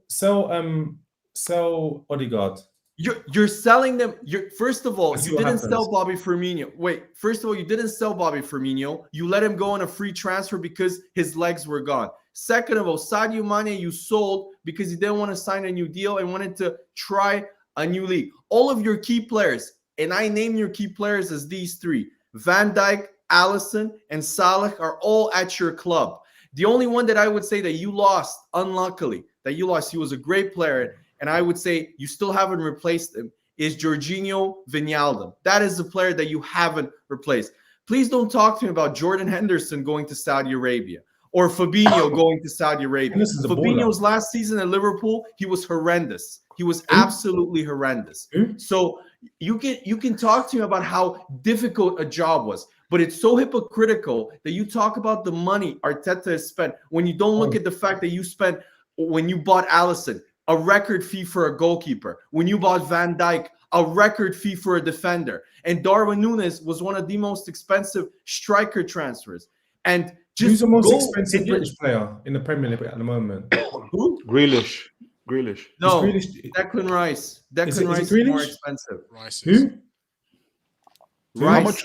Oh, Rice was 110? No, Grealish was 100. Grealish was 100. Rice was 105. Yeah, okay. But Stefan, you see what you've just done though. But you see what you've just done though is you've just said, and look, I'm no Liverpool fanboy, right? But you've just said that Liverpool sold these players and replaced them with these players, right? So you said you can't count Mane because you bought blah blah blah blah blah, right? But the fact of the matter is, we all know football is not as simple as that. We know that players like Wijnaldum, I actually agree with you. He's a player that was, but that three in midfield, in midfield that left within the space of I think 1 or 2 seasons with Mane going and Firmino going, like Liverpool with that team were unreal. Right? I think we can all agree they were unreal. And then what the point is when you're comparing Klopp to Arteta and Liverpool to Arsenal, he didn't do that. Arteta's not had to do that. Arsenal's not had to do that. No man want Declan Rice. You man are just like, where can we get some rice from? No, guys, you're just like, where can we get him from? Like, no, wait. Can I just clarify? There's a difference. I don't act like Gokes as if Liverpool haven't spent any money. I acknowledge Arsenal has spent a lot of money and they should win for the amount of spending that we have spent. However, what people don't acknowledge is the fact that Man City have spent more money than Arsenal. Chelsea, who are a joke, have spent more money than Arsenal. Man United, who are nowhere near Arsenal, have spent more money overall than us. Not since Arteta's been there, we haven't. No, go and check. Ten Hag has spent more money than Mikel Arteta. Oh, yes. Go and check overall. Well, yes. Okay. I mean, these are facts. Factually, he hasn't. Okay, he just hasn't. Arteta has spent £700 million, and Ten Hag. First of all, since Ten Hag has come to Man United, don't do the seven. First, and the second thing is another misinformation. Arsenal haven't spent. Oh, we've lost him. Oh man, don't know what happened there. Yeah, it's better to get Deji's thoughts basically on the whole Liverpool title reign, because obviously Liverpool in a title race right now. They can focus on that. Do you think they're more favourites to pip Arsenal in the league at the moment? Oh, we got him back. Sorry, Stefan, what happened there? Oh, so well. Yeah, I mean, Liverpool would be more favourites because even though Stefan says, what has Klopp done? The fact of the matter is they're the reason why Man City are the beast that they are today, because they've gone toe-to-toe. I think in a couple of seasons, Liverpool lost the league by 1 point, crying out loud. And there was one season where Liverpool could have done the quadruple. They literally lost the Champions League final and they literally finished second to Man City by 1 point that season. They won the FA Cup and they won the Carabao Cup. So when you're talking about pedigree, Liverpool probably have the most pedigree to take Man City to the wire. Arsenal don't have that pedigree. So I would be, I would think Liverpool are probably the favourites at the moment as well. Even with the way that they've been able to cope with the amount of players that are out, it's crazy. Liverpool first, Man City, Arsenal. I know Arsenal are playing some good stuff, but at the same time, we know what they did last summer. It's just like the But movie. Deji, wait. Do you know what I mean? I just want to ask Deji. Wait, Ash, because Deji made a big prediction. I remember 3 months ago, or was it 2 months? Yeah. Are Spurs still gonna finish above Arsenal? Why I not? thought because Why not? Stefan, if you allowed me to finish, you would have heard my explanation. But you tried to fast yourself. So let me explain. okay, Yeah. Let me just please, explain. I can't wait for this. So basically, I've predicted that Arsenal will lose at least 3 games. I think you lose at home. I think you lose away to City at the Etihad. Yeah. Okay. I also think you lose when you come to the Tottenham Stadium or White Hart Lane. You lose to us because even if Spurs were in a relegation dogfight, it's a North London derby. Anything can happen, right? And I believe there's another loss in there with a Villa or a Brighton of this world because that's what Arsenal do. Now, people tell me about Tottenham's history and what Spurs and what we do. The truth of the matter is, after the Arsenal players have their Easter eggs, that's when the wheels start to fall off. That's what I've been saying over the years.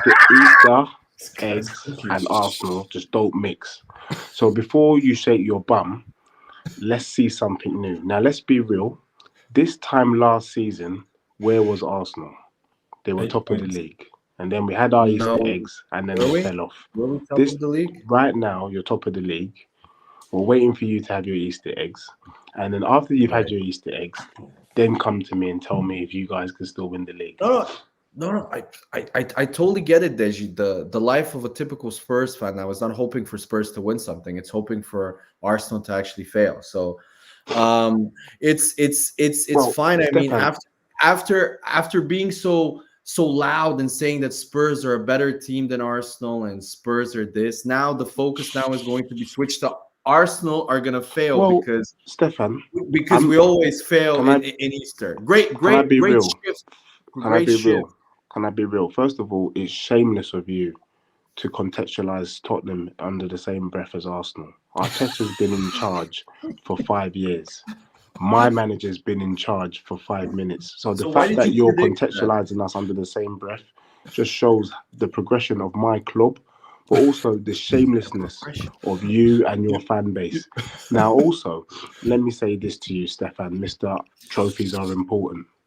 If Arsenal finishes second, third in the Prem, and Spurs also finish, let's say, 4th or 5th and get Champions League football, what would you have achieved?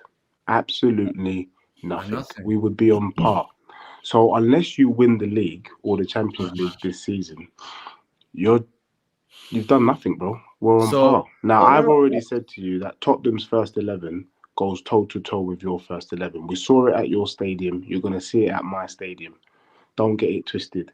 You guys are shaking your bum that we lost to Fulham at Craven Cottage. You lost to Fulham at Craven Cottage. Yeah, and big teams can have off days. We had an off day last week. That's all it was, my bro. So don't start shaking your bum. Okay, Fulham isn't for everybody. Just to say that. It's just not for everybody. I mean, United lost to Fulham at Craven Cottage. We'll beat them twice this season. Just to say that. Just keeping that. Okay. Yeah. No. But that means automatically that Newcastle are better than Arsenal or Man United, or because you guys beat Fulham by Deji's law. It's okay that they lost to Fulham because Arsenal lost to Fulham away. But I just want to say, you call me shameless. You were on here saying at one point even that Spurs, I mean, we're going to finish above Arsenal, even though Arsenal were ahead of you, that Spurs were a better team. Now it's the fact that I'm holding Spurs to the same breath. I'm the one that changed this. I'm holding Spurs to the same breath as Arsenal. You were the one that's saying we're not only in the same breath, you're better than us, supposedly. Yeah, can I say something? So first and foremost, the season hasn't finished. So this kind of, you're talking as if the season's done. I don't understand because there's still 10 or 11 games to go. But let's work something out because I did this earlier on an earlier show. In Arsenal's last 9 games, you won 3, drew 3, lost 3. That was last season. That's what I said. Now, if you replicate that and Tottenham go on a run that I believe that my club can do, we can still finish. Really? Technically, yeah. I got interjected. True or false? Dej, that's a bit. I ain't gonna lie. No, you know what it is? Yeah, Can I be it's a real? bit- with you? it's Let a me bit tell, of a let me mess tell on you that one. why it's not unrealistic. Let me tell you why, my brother. Please. When people look at Tottenham's running, on paper it looks difficult. But let's look what Tottenham's done with each of those teams, even with some players missing. We beat Liverpool. I know the VAR, but No, it you is what didn't it beat is. Liverpool. Listen, the refs beat Liverpool. Listen, we got 3 points in it. 3 points was added to our tally in the table, so we beat That's them. shameless. Oh my, Deji, you're shameless, man. You're shameless. Listen, Stefan. We went to your gaff. We drew. No, you drew. We went to the Etihad. We drew. The only Big Six team that we've lost to has been Chelsea. Let that sink in. They're not even a Big Six team. They're a mid-table team. Listen. So when people are looking at Tottenham's running to at the end of the season saying how difficult it is, I say bring it on. Because the issue with Spurs is not the opposition. We got to differentiate. We got to differentiate between what's possible and what's probable. Yeah, you're talking about what's possible. Because you ain't putting no bags on that. Let me just share my own predictions, if I may. Arsenal won't win anything this season, but Tottenham won't finish higher than Arsenal. City will win the league by about 3 points, and Liverpool will do the double. We'll win the league, not the League Cup and Europa League. That's the way things are going to go. Is that a good enough legacy for Klopp? Fantastic legacy, 100%. Greatest coach. He's got more trophies than years at the club. What more do people I would just say, I wouldn't disagree, but I would just say that people, and then people I heard this conversation before. You can never say it's a Pep and Klopp era. It's a Klopp and Guardiola era. Pep and Klopp era. It's just a Pep era. Yeah. Correct. If it finishes this way, it's just a Pep era. Correct. That's all that it is. Correct. But Pep is the greatest ever manager that's been in the Premiership. Do we disagree with that? No, Ferguson. Alex Ferguson. We're not doing. Ferguson is the greatest manager. No, for me, I personally put Mourinho. Can I ask you a question? I just want to ask you a question directly. Do you think Arsenal have more of a chance of winning the league than Liverpool? Because I want to know how you rate. Absolutely, yes. And in my opinion, yes. Of course, people are gonna. And I'll tell you one main reason. And I said this in the previous show. Arsenal are defensively much better than Liverpool. If you look at the chances they concede, and Arsenal are the best defensive team, not only in the Premier League by stats, in Europe. Yeah. So, in my opinion, come on, Europe. Let's water down. No, in terms of Lons and Copenhagen, take it easy. I'm saying in terms of the stats that they post in the league compared to other European, like the second best defensive team by that logic is Inter. So that's what I mean. Like in terms of the defensive stats that Arsenal post, chances conceded, the amount of touches that they give the other team in their own box, stuff like that. Like defensively, Arsenal, but forget that defensively in the Premier League, in my Arsenal are the best team based on stats and just from your eye test if you watch the games. I think that for me is going to be key when winning. And if you look at the other thing that's also very important right now is Arsenal's goal difference is the best in the league. We scored the most goals now, so we're starting to heat up going forward. So if we can keep that, I would say goal difference is going to be key. But also, I think Arsenal are peaking at the right time, and I don't think Liverpool. I think if you watch some of their games, I think their forward line is lethal. But the amount of, like, for example, people are going to call me a Liverpool hater. So fine. The Sparta Prague game, the first leg where they won 5-1, the amount of chances that Sparta Prague had in that game, Sparta Prague should have scored at least 2 or 3 goals in that game. I don't know how they missed some of their chances. I know Gokes is going to roll his eyes, but they had so many chances. And I think Liverpool, over time, will, they will come up against. In that game with Sparta Prague, just on this point, did you ever feel that we were in danger? So they did have chances, yeah. Did you ever feel like, even if they scored 2 goals, that Liverpool might lose this thing? Okay, Gokes. Okay. Okay. If you want another example, the League Cup final, the first half, Chelsea missed. I mean, some of the chances that they missed were ridiculous. Like the Cole Palmer one from 5 seconds. Like literally, it was harder to miss than to score. You've had the rub of the green over in terms of the actual chat. Even the Brentford game that you won 4-1, I think, or 5-1. The amount of chances that Brentford had in that game. Yeah, they had so many chances. This is the problem, though. If you sit here and talk about the rub of the green that we've had, and if I sat here and started talking about all the ways that we were penalised throughout the league with bad officiating, VAR, you would roll your eyes and say, "Oh, get over it. It's just one of those things." But now we've had the rub of the green, as you call it. I don't see it that way. I see it as determination, perseverance, and resilience. I see it as you poke the bear, and then, which is not the greatest thing, but I see it as you poke the bear, we start to go absolutely ballistic. I see it all as part of our DNA. I don't see it as just lucky and the rub of the green. I don't see it that way. I didn't say that, Gokes. You're taking my view to extreme. I just said that the reason why is you concede a lot of chances, and there will be a game where that will catch up with you, where a team will take, like, for example, Spurs and Fulham. Spurs were also quite similar. I mean, Liverpool are a much better team, but in terms of, if you watch Spurs' previous games, they conceded 25 shots to Bournemouth at home. Everton, when they finished 2-2, Everton should have won that game easily based on the chance they created. If you watch even the Everton home game that they had, the amount of chances and saves that Vicario made, most of the chance, and then against Fulham, it caught up with them because Fulham not only scored 3 goals, they had 1 goal disallowed and could have scored more. It caught up with them. My thinking is that if you continue to give away chances like this, there will come a point where maybe on the day, just like against Fulham, Son isn't playing well. Your forward line might have an off day. Yeah. And then when the team score, and that's why I think Arsenal, the way we play and the performance metrics we're showing, especially defensively, is more sustainable in the long run because of the fact that we'll always be in the game based on the fact that we barely give teams a chance to score. But you know what's funny? Do you know what's funny is that none of this matters because City are going to win the league anyway. It's really funny. I don't know about that, man. Because the same way, it wasn't so long ago, my memory's not that bad, but it wasn't so long ago, maybe 3 months ago, when I was on here and you and other Arsenal fans were telling me you need a striker, you couldn't score a goal, you went like 3-4 games where I think you scored 1 goal in 4 games. Yeah. All of these things, and I was saying that you don't need a striker. How can you need a striker when you've got Jesus, who won the league with City 2 years ago? But anyway, and you need a striker and all this stuff. And now we're talking about goal difference because you pounded 2 teams. One of them was Newcastle, right?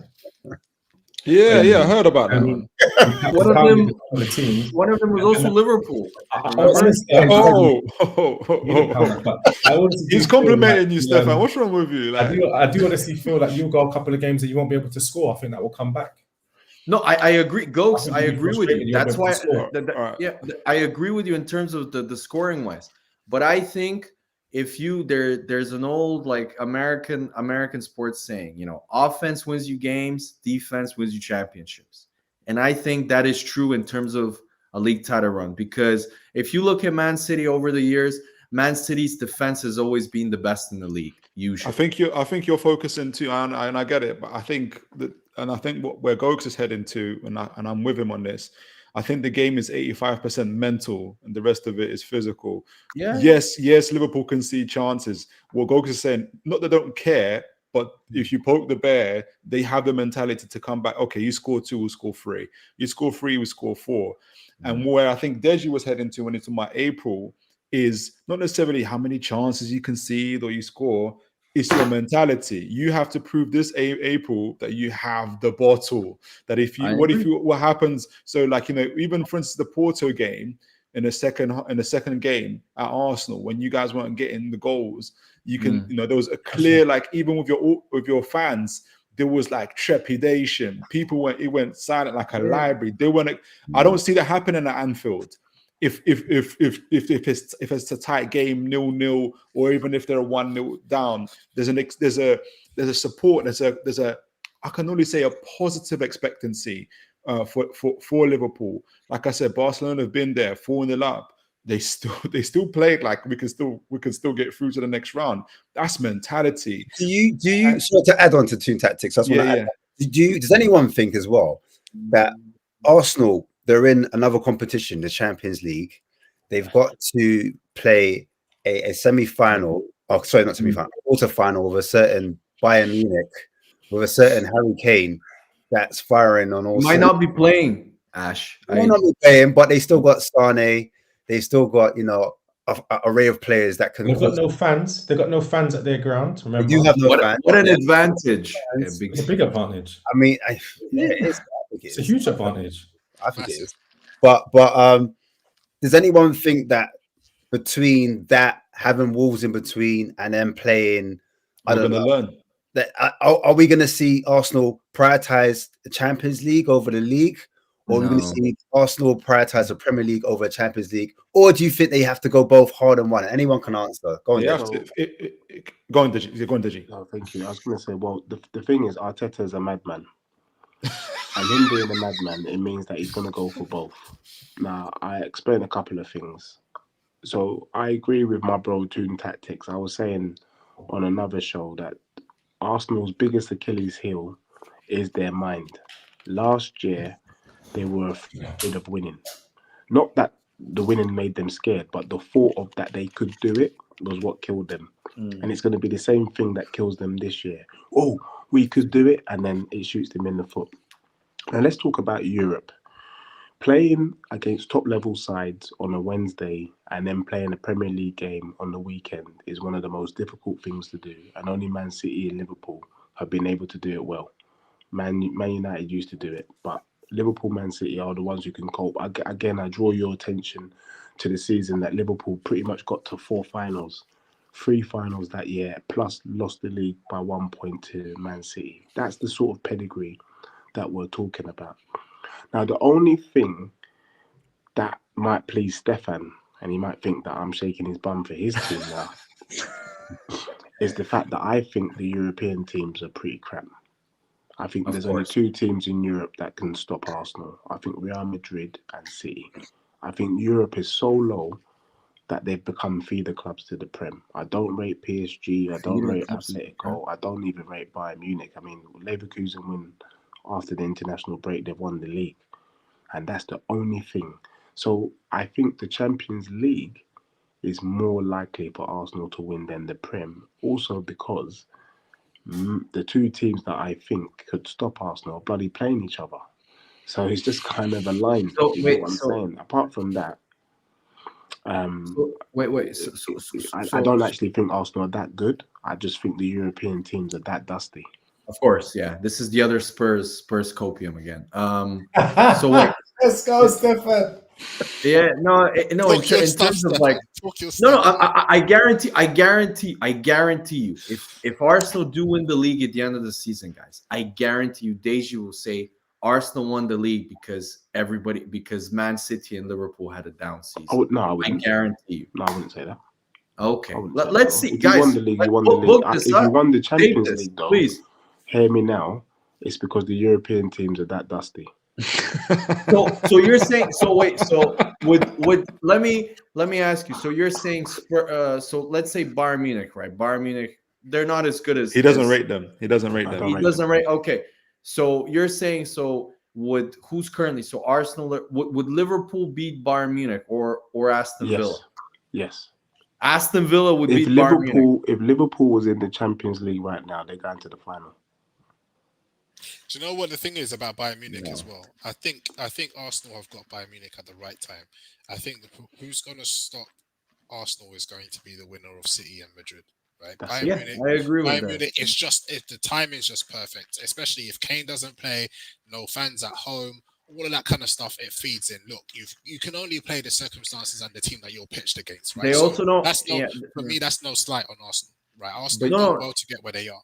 Right. But you're also forgetting that Arsenal they're pretty much have their full squad now in the final 2 months. Everybody is back. This is including that's adding to your that's adding including Timber, Partey, who hasn't played. Partey is because of his injuries, he is an amazing, such a good player that he will definitely improve our midfield currently. Thomas Partey. Sorry? Thomas Partey. Yeah. He's insane. He's an insane player. So for me, he's an NFL player. He's an NFL player. Okay. Oh yeah. Stefan, true or false? Deji, don't do it, Deji, the way please. Arsenal fans hype up Partey, the truth is he plays a handful of games every season. He's an NFL player, 8 games. That's about it. Okay, well, I don't know. I mean, you know what, Stefan? Though this is the danger because you're saying this is exactly what this is exactly what I'm thinking. The stars are aligning for you. Is Partey better than Basuma? No, he's not. Gokes, remember Basuma was better than Declan Rice and Partey. This is what I'm saying. But this is what I'm saying, Stefan. Because the stars are aligning for you. There's no Bayern Munich fans. There might be no Kane. Really, guys? Man City. Hold on, let me just finish. Man City, Liverpool are playing each other. All these things are aligning in your favor. This goes towards what Deji and others are saying about your mentality. All these things are aligning in your favor. The players know this. The fans know this. God help you. Should you be a goal down or it's a tense thing? That's when we're going to see if you get stage fright. That's when we're going to see what's going to happen. And you won't know this yourself, Stefan. I'm not arguing.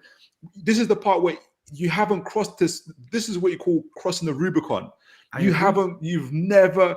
The last time you was here didn't work out, but I think because you're here again, we're all going to find out if you can do it. We know Liverpool can do it. We know Man City can do it. And the stars don't have to align for them. They can do it in conditions that aren't perfect for them. I think part of the problem might be for you is that it is aligning for you because now the expectancy is growing. And I completely agree with you, but I just want to point out, if Arsenal do knock out Bayern Munich, okay, Arsenal will have done better. Arteta will have done better than Pep Guardiola in his first season in the Champions League as a Man City coach.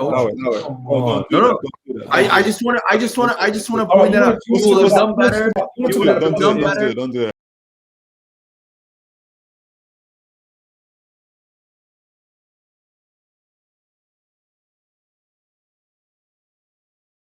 So by that same token, Stefan, if I'm correct and Arteta doesn't win anything this season, should he be sacked? No, he should not be sacked. After spending all that money and not winning anything. All that he's won something. He's won an FA Cup, so it's not like he's won nothing. He played two or three games to win the FA Cup, was it? Come on, man. 2 or 3 games to win the FA Cup. That was Emery's Cup. Man United fans and Anthony were crying after you guys won the League Cup last year, and you're going on about 2 or 3 games. He had to beat Chelsea. You had to beat Chelsea and Man City. Don't let your emotions go over. Don't let your emotions. It's not my emotions. You're talking about Arteta. You're talking about Arteta doing better than Pep in his first year of the Champions League. You're talking about he's won the FA Cup. Blah blah blah blah blah.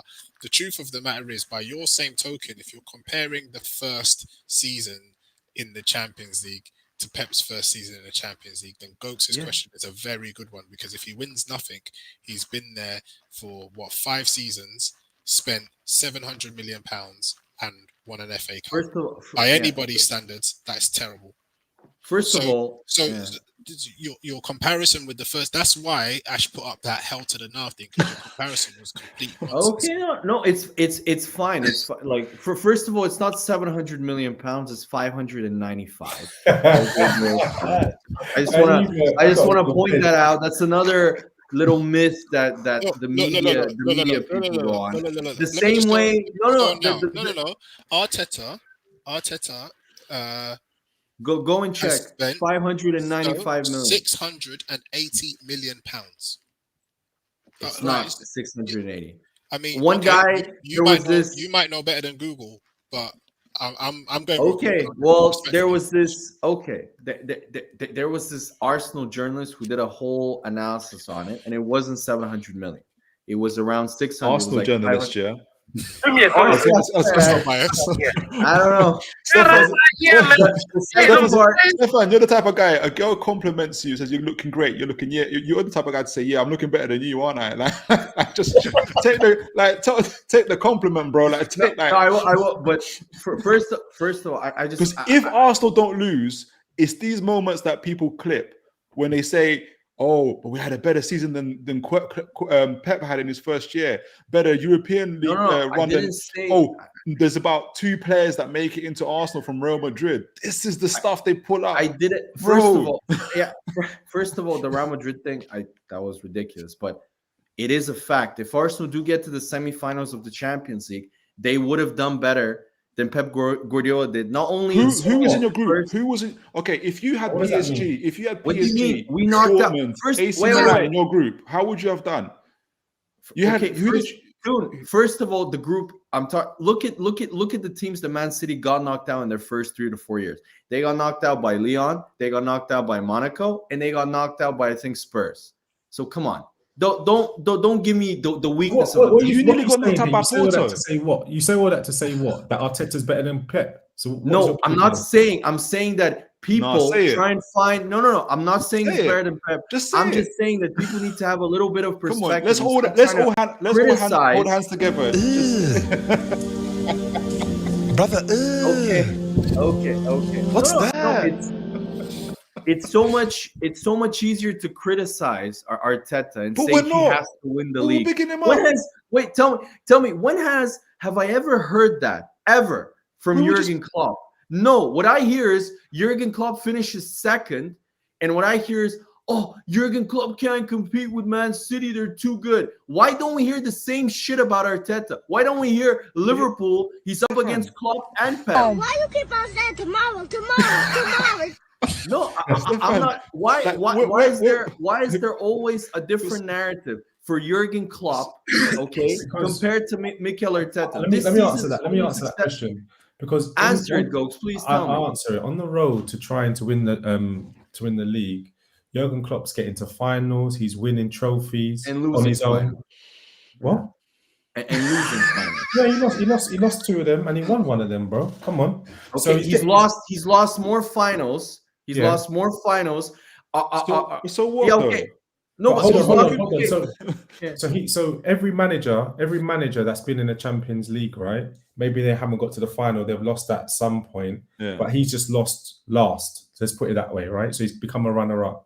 But your specific question was, why don't we give the same treatment to Jurgen Klopp, right? Yeah. And the reason is, on his way to trying to win the league, he's actually been winning other cups and getting to the last hurdle. So he's been progressive.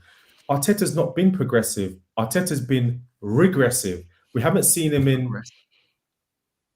How many finals has he got to? I don't even know how far. He's getting knocked out before the final. So if getting to the final was an embarrassment, he's not even getting in the club first and foremost. Okay, he's not winning things, and he's spending a lot of money.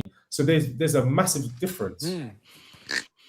Okay, everybody. In Arsenal's defense, the only thing I'll say about Arsenal this year, right, is I know we talk a lot about mentality, and I'm a great believer that the best indicator of future outcomes is past outcomes, right? So look backwards, you'll tend to see what's going to happen in the future.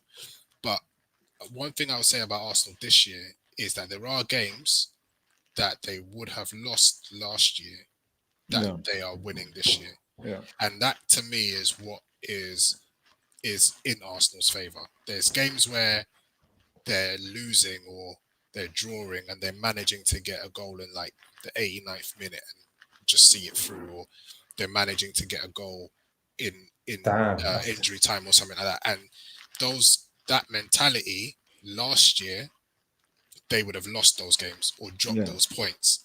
Do you see what I'm saying? So I think that's why we're seeing them even now, because normally around March, April, they've already started falling off. Last year, they started falling off at around this time. This time, I don't know if they are going to fall off because of those points that they're picking up in the final minutes. I don't think they'll win it, but I don't think they'll be more than 9 points away from it.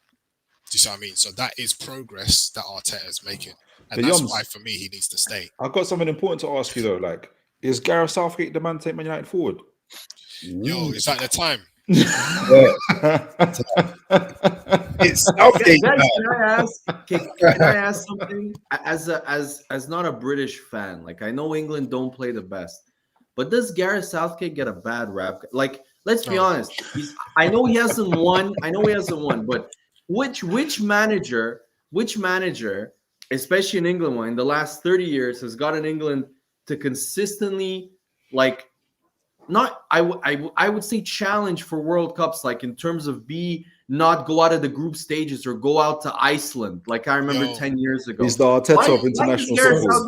This man arguments all over the place. So Gareth, we should put respect on Gareth Southgate because he got to the final, but yet Klopp gets to lots of finals, and who is he? I don't understand you, bro. No. In terms of, I didn't say that. It's quite late, so I didn't say that. I didn't say that. I said, why does? Love you all, man. No, wait, Gokes. I didn't say that. I said, why does if people listen, man? Okay. Wait a minute. No. I actually want to hear the answer to that question, Stefan. Because if people don't know what's going on with the England national football team, and they just read the comments from fans and from experts about Gareth Southgate, you would think that England didn't even qualify for the World Cup. Do you know what it is, Stefan? That they didn't even get into the. That's how bad Stefan, I read like some of the comments about Southgate is. Let me put you on game. Right? There's two things. We've all been in a job where we know we're out of our depth, right? Luckily, at the moment, there's something called Chat GPT, and it's getting a lot of people through their job, right? The equivalent of Chat GPT for Gareth Southgate is that every group, every draw he's had in every competition he's been in, he's got the best he could possibly ask for. The moment he's challenged, the moment it's a game, and to win a major trophy, international trophy, you're going to have to beat a team that you have no right beating. He's never been able to do that. Every time that there's a challenge, he loses. And he's got the best England team, respectfully, and you know that England team of the golden era that people say, where you had Gerrard, Lampard, Rios, Ashley Coles, all of that. This team now is even better, and he still cannot get them to win something. And he's getting them to a final, and then he's playing defensively in the final in an England team full of great attackers. Before you answer that, Stefan, I want to hear Deji's thought on it as well, because we do have. He almost left behind Kobe Mino, and he almost brought through Henderson instead of him. Now, I mean, what about Maguire? Maguire's still in the team. You're rating Southgate, so I just want to get. No, I'm saying, why is there so much hate? There's honestly Sven-Göran Eriksson. Because I tell you what, from my point of view, we're playing teams that are of a lesser ability than us, but we still play ultra pragmatic. We still play with two midfielders that sit, two DMs. He's playing Jude Bellingham as a DM at times. I'm really confused, but I want to get Deji's thoughts anyway. I want to see what Deji has to say about it. Yeah, look, I think there's two things here. I think I kind of agree with Stefan. There's a we have to rate the fact that, you know, as England fans, you know, we were getting slapped up. There once upon a time we were getting slapped up by Norway. I don't know if you remember them days where we used to go to Norway, go to Holland, and would guarantee to always lose. So it's nice to see us get to a final in a European competition and a semi-final in a World Cup, to be fair. However, I would also argue that Gareth Southgate, when I look at that England team, I think it's probably one of the most talented teams in world football. You know, I think Brazil's up there with it. It's better than Brazil's. It's the best team. It's the best international team at the moment. I think England's team is probably the best. And where Southgate loses me is it him picking the team or is it the Sun newspaper? Because when you've seen people like Henderson getting in there, you know that don't make sense. How can Calvin Phillips, that doesn't get a sniff at Manchester City, how does he get in the squad? How does Maguire get in the squad? How does Eric Dyer get in the squad? It's those sorts of decisions. He's not, thank God, that make me feel Thank God Calvin Phillips, he's not in the squad anymore. I mean, I know, after his but what I was performance, saying is before Calvin still Phillips getting hadn't in. played for Man City for 2 years and he was in the squad. Eric Dyer can't get in the Tottenham team and he's in the squad. So when you're making moves like that, that's sentiments more than the players. There's enough quality. Deji, yeah. do you think that Maddison only got in because there was such pressure from the public for him to come in? That's the feeling I got.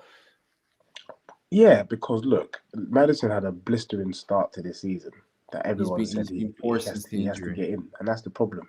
Then and then obviously he's fallen off a bit, but there'll be so much outrage. I do think Maddison in the early stages of the season did enough, but I'm not sure he's done enough now. I look at players like, Barkley from Luton. Yeah, all these guys that if it's legit, you should let the legit ones come through, but it doesn't really translate. Is my issue. He made a rod for his own back because day one started a new job, came in and said, "You're only going to get in if you're performing well for your squad, for your team, right?" Then he picks people like Maguire, who's not clearly Ramsdale. Last year was a meme, right? He now even and as much as it pains, he's still picking like Marcus Rashford. Rashford has not been good all season. No, Rashford.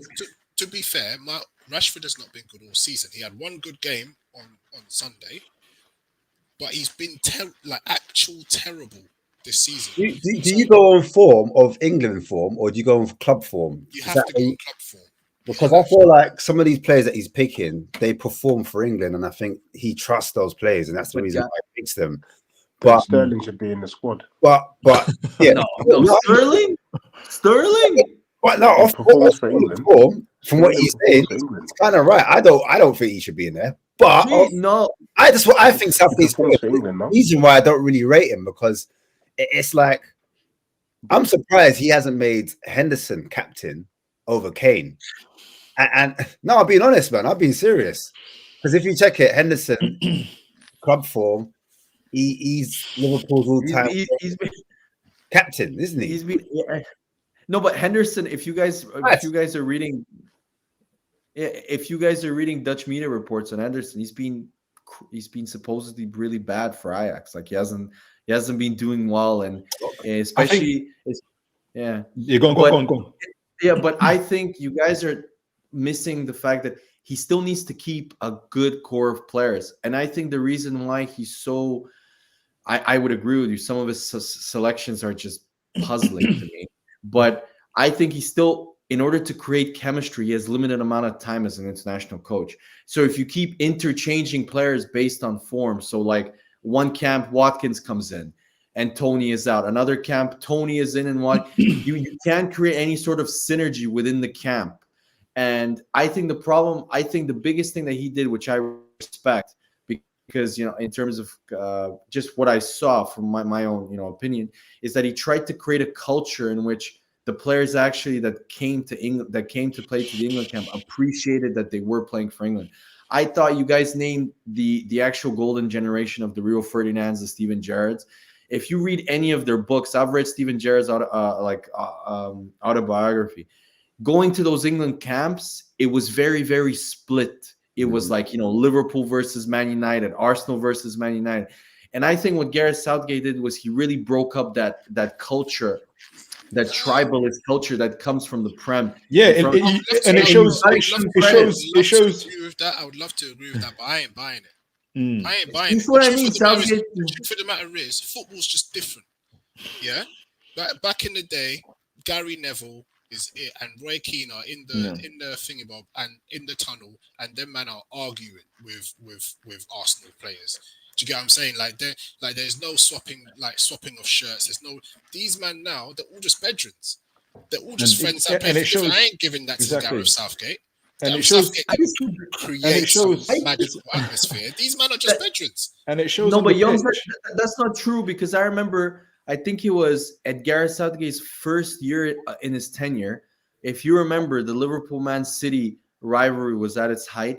I think Raheem Sterling. That's not a rivalry. Yeah. Okay. I mean, they're friends. They're okay. They're competition. But if you remember Raheem Sterling and Joe Gomez got into a fight because of a previous game they had played in the England camp. And ever since then, Joe Gomez hasn't been there. Yeah, and you know what? Ever since then, they have never, like, Raheem Sterling stayed because he was playing well for City. But Joe Gomez never got into any Southgate. Yeah, so that's not Southgate. That's not Southgate creating some magical bond. Yeah, so that's Southgate saying, "I'm choosing." But he removed that culture. But you could see the remnants of that culture was still in the team in his first year, and he removed that. And it's made them worse. That's the point. That's what we're trying to make. He's less than he's made. You know what? I went to a relatives of mine like a primary school sports day, and people are supposed to be competing for stuff or whatnot, and the teacher shouted out loud, the team who wins isn't the one who comes first in the race, it's the ones who cheer each other the most. When I heard that, my mind's closed. I had to go and say to a family member of mine, whatever that person said, that is false doctrine. Don't listen to that. And Gareth Southgate, by creating this safe environment for everybody where you can talk to each other, express your feelings. It doesn't matter that we play for rival football clubs. It shows the way England play on the pitch. They're less competitive. They're less ruthless. The problem is that he's got ultra talented players that disguise those elements. And just like how, I forgot who said it, as soon as England come up against a team that doesn't care about how talented their players are, that's willing to compete, they come unstuck. England have only got to semi-finals and finals, not because of Southgate, but despite of Southgate. And that's the problem of it. You need people. Okay. I get your point. Tactically, I agree with you. He is poor. I think the players has. He's competitively. No, I disagree. I think he has created a perfect. No. I agree with you about winning, but I think he's created a really good working culture or a bridge for a potential new coach to come in and to take the squad onto the next level winning, because he has removed that. If you read Steven Gerrard's biography of how split the camp was, of how everybody, even though they were part of the England squad, they still thought based on club colors. He has removed that. Stefan, that's just Arteta leaves end of the season. You taking Southgate? No. After all that. But why does it have to be? No, but why does it have to be so black and white? No, because why is it so black and white? The question was about him coming to United, right? And the only reason, look, Ineos and Ratcliffe, they want everything British, right? They're trying to create this kind of Wembley of the North. They want British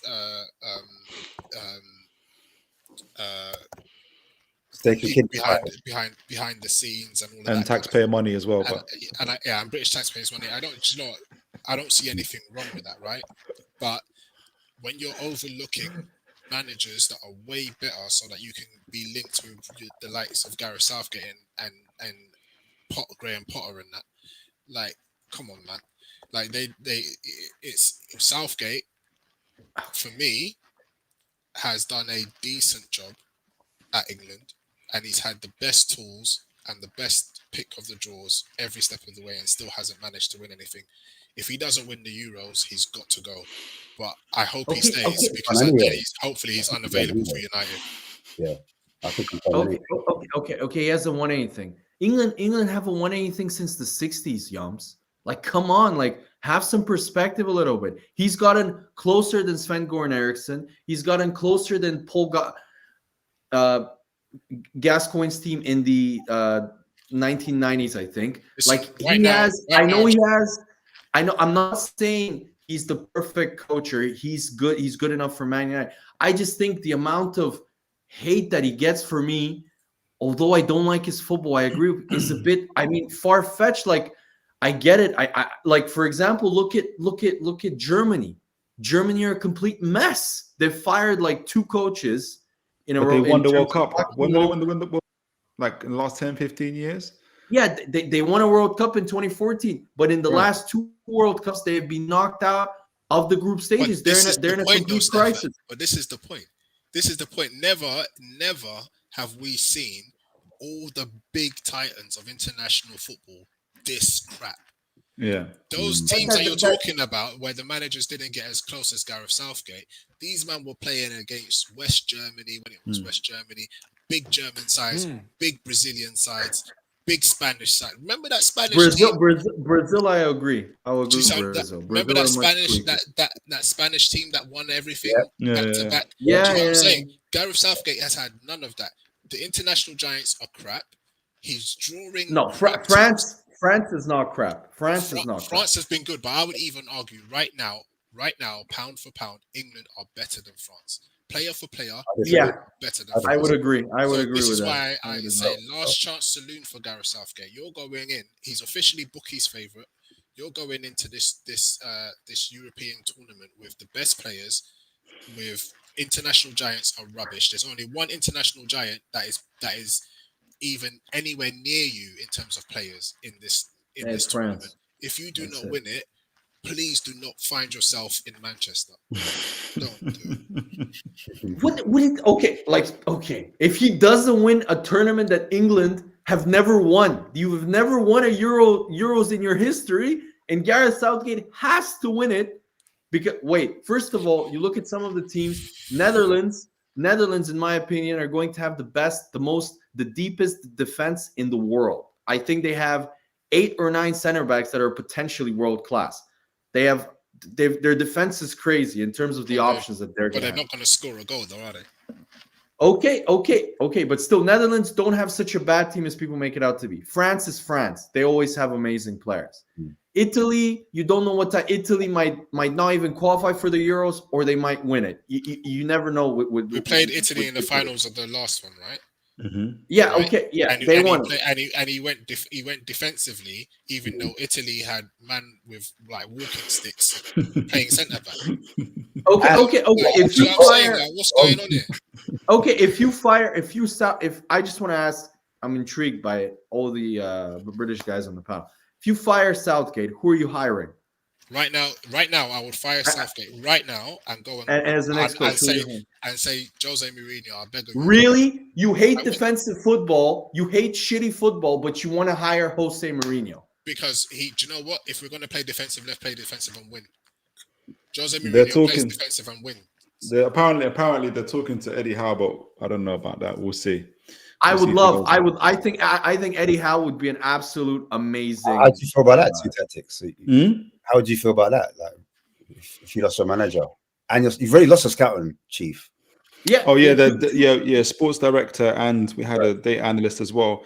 No, I wouldn't want that to happen at this stage. I think it's too early for us. I would want him to stay a bit longer, to be honest.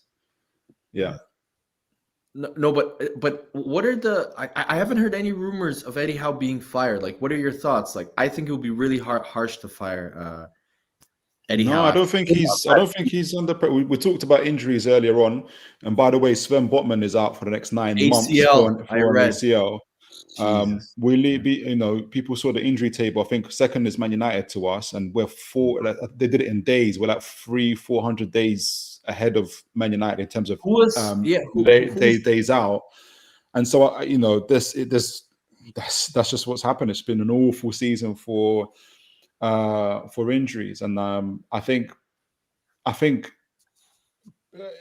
it's hampered our season. I think in terms of Newcastle fans and people saying, "Oh, but he should be fired," I always ask the question: is at the extreme, if Jurgen Klopp or Pep Guardiola were in charge of Newcastle United with 13, 14 injuries out, are they going to do any better? Or even if they're in their own sides, if for instance, if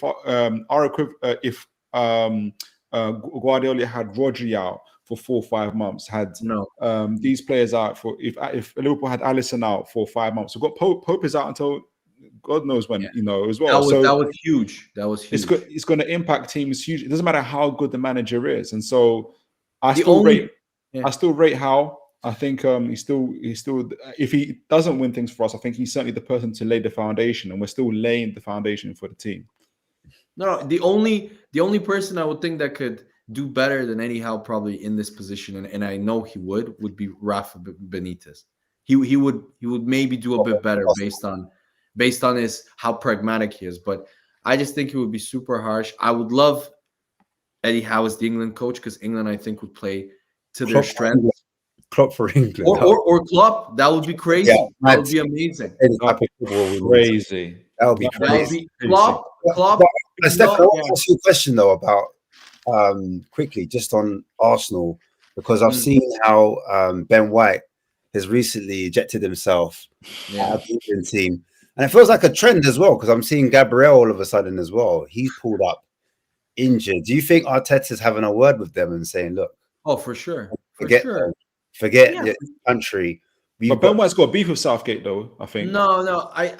I just think say as well. Honestly, if I'm an Arsenal, Man City, or Liverpool player right now, I would hate this international break. Like, I would be nervous. We're gonna play pretty much pointless friendlies in which I might get injured. But just the same as Darwin Núñez pulled out with some sort of injury, or Kevin De Bruyne had a minor groin injury, so he's also not playing for Belgium. It's the same with Arsenal in terms of Gabriel.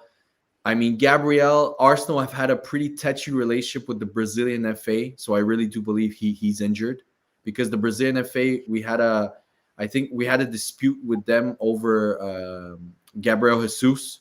So I really doubt that Gabriel is not. I think he does have an injury. Ben White, a very conveniently timed injury. Of course. But if he actually is injured, how much damage would that do to your actual title race? That would be massive. But I would say I've been really, really impressed with Jakub Kiwior, especially at left back, the way he's played, and I really think that although he's not the same level as Gabriel, I really think he could slot in really well in that left center back role. I've been super impressed with him playing left back. So no, it's massive. Gabriel, for me this season, in my opinion, of course, people might disagree, as being the best defender in the Premier League, the most consistent defender. I think it's between him and Konate. I would agree. I would say it's Gabriel because of one main reason: availability. Konate has missed sections a couple of games. That's true. But the thing is that the only thing about this narrative of him not being injured is that I think as a manager, you would rather your players go and play and hopefully not pick up injuries rather than just sit at home. And I disagree with that. No, I disagree. Going to play in some pointless friendly halfway across the road, especially if you're from South America, with all the mileage and just the tiredness, it's asking for some sort of pulled muscle. How many times for example, Spurs fans will know this that are on the stream. How many times has Romero traveled halfway across the road, Ash, and gotten injured for Argentina? It's happened, I think, at least twice, and it's not. Could be Bentancur also. So no, Yums, they can give him like a little mini preseason for 2 weeks, play some pointless friendly against Watford or somebody to like keep their match fitness up. But as long as they're in London, they're training with our physios, they're monitoring their food, their injuries, everything. I think every manager would prefer them to actually stay. And I'm really happy that Partey decided to stay and Tomiyasu. That means that they're really working on their fitness and that they should be fit. Do you guys think that? Sorry to cut you. Do you think that if this is the case, that international football is having less and less importance in the modern football game, and maybe the reason why you're seeing England do better in these tournaments, because a lot of players just don't really respect, the international. Not necessarily, Ash. I just think that when it comes to certain times, you have to prioritize, and if it's just 2 friendlies before pretty much the penultimate 2 months, especially if you're an Arsenal, Man City, or a Liverpool player, of course there will come a time where the player will say, "Listen, I have a small injury, I have to recover."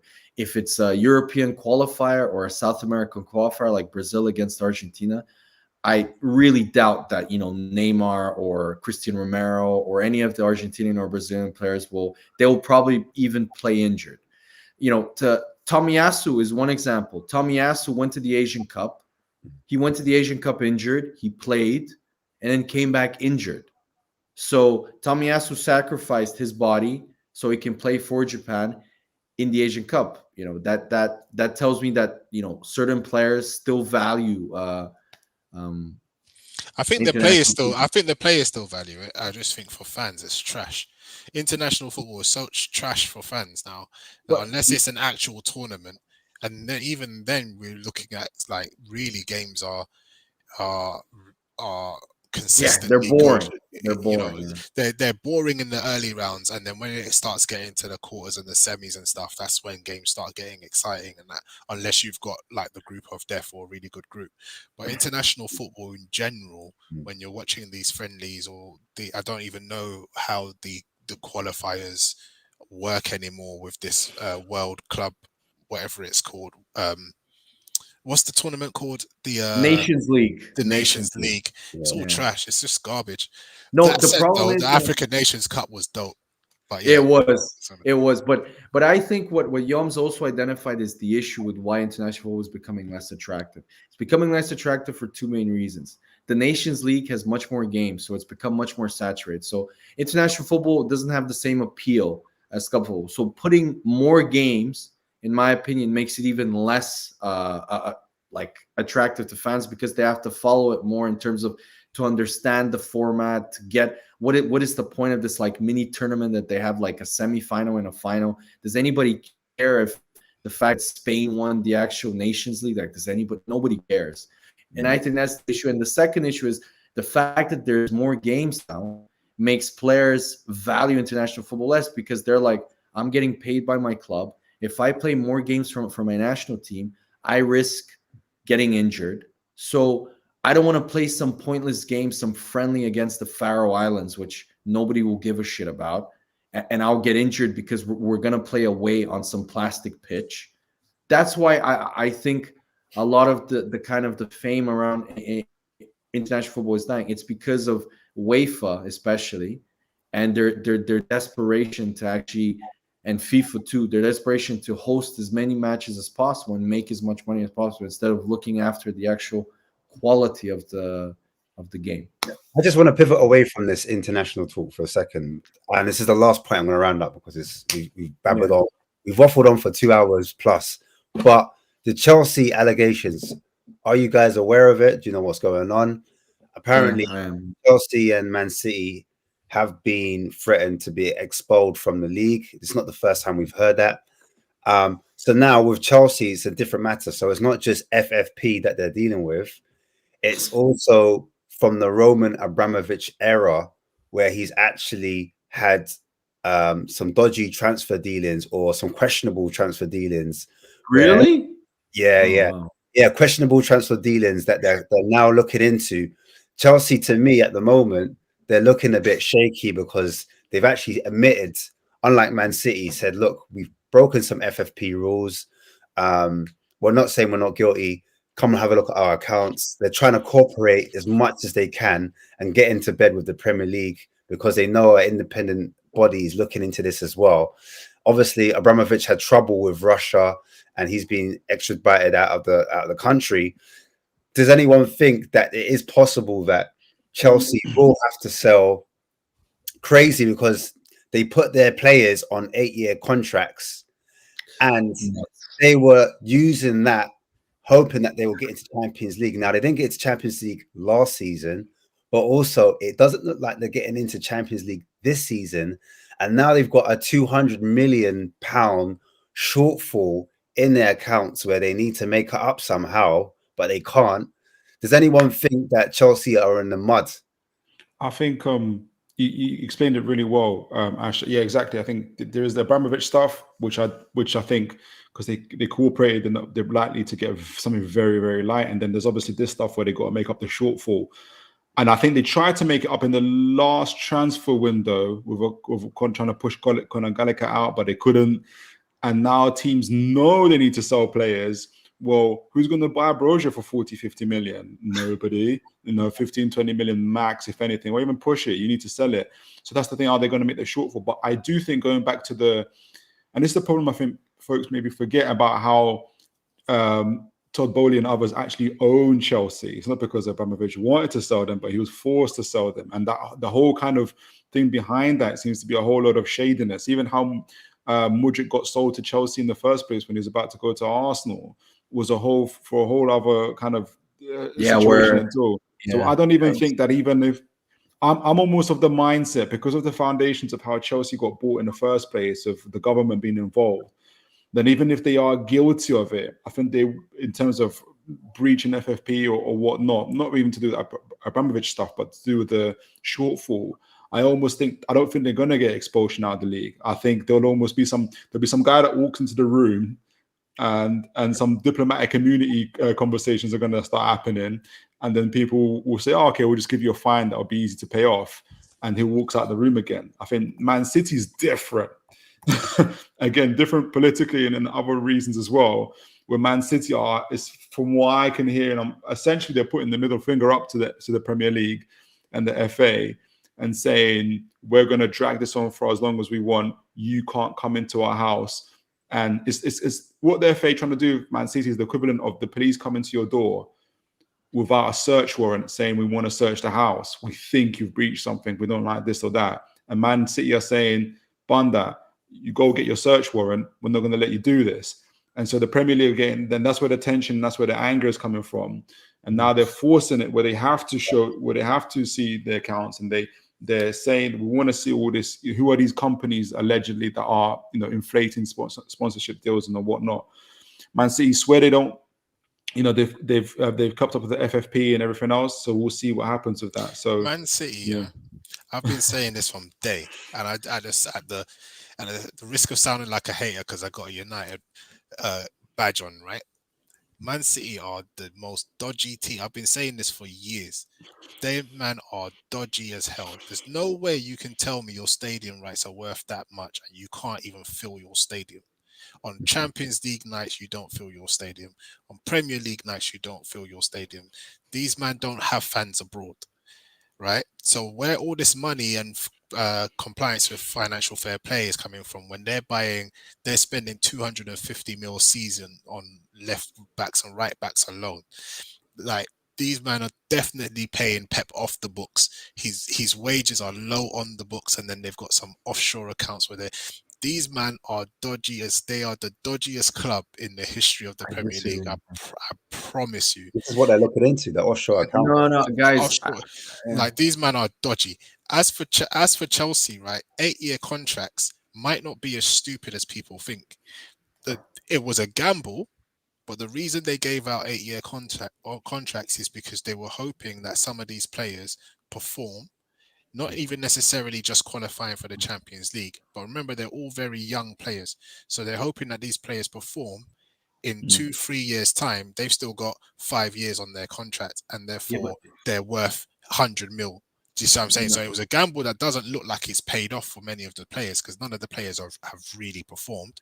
But all it takes is 3 or 4 of those players to perform by the time they need them to, and then they make up that shortfall, or they just start selling on bulk. Do you see what I mean? Because the players have still got lengthy contracts, and really and truly, it doesn't matter how good you are.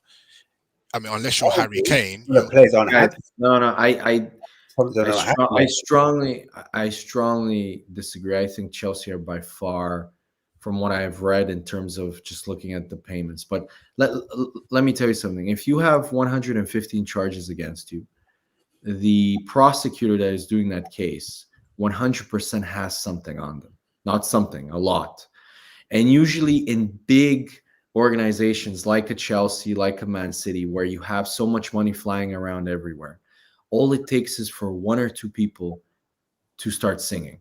And basically for one whistleblower who was involved in one of the actual transactions. So for example, with Chelsea, I think the people are focusing on the wrong ownership. They keep saying, oh, but Bowley gives these 8 years. Focus on the Roman Abramovich. That's where they're going to be sanctioned, because they have found certain things within their financial report that doesn't make sense. And I read that one of the people that they're investigating is the former sporting director, the woman, Marina Granovskaya. Now, if they subpoena her and they ask her to come and to testify, and they ask more people that are related to Chelsea, I guarantee you, if there is an investigation, one person is going to break. One person will protect their own skin and say, listen, I know this and that about Abramovich. He used this to kind of cover the money. So if that happens, no matter what Todd Bowley says that it was the previous ownership, they're going to get screwed, because the Premier League, ever since the Newcastle takeover, have tried to overcompensate by not looking like they always give in to rich owners, that they always give in to money.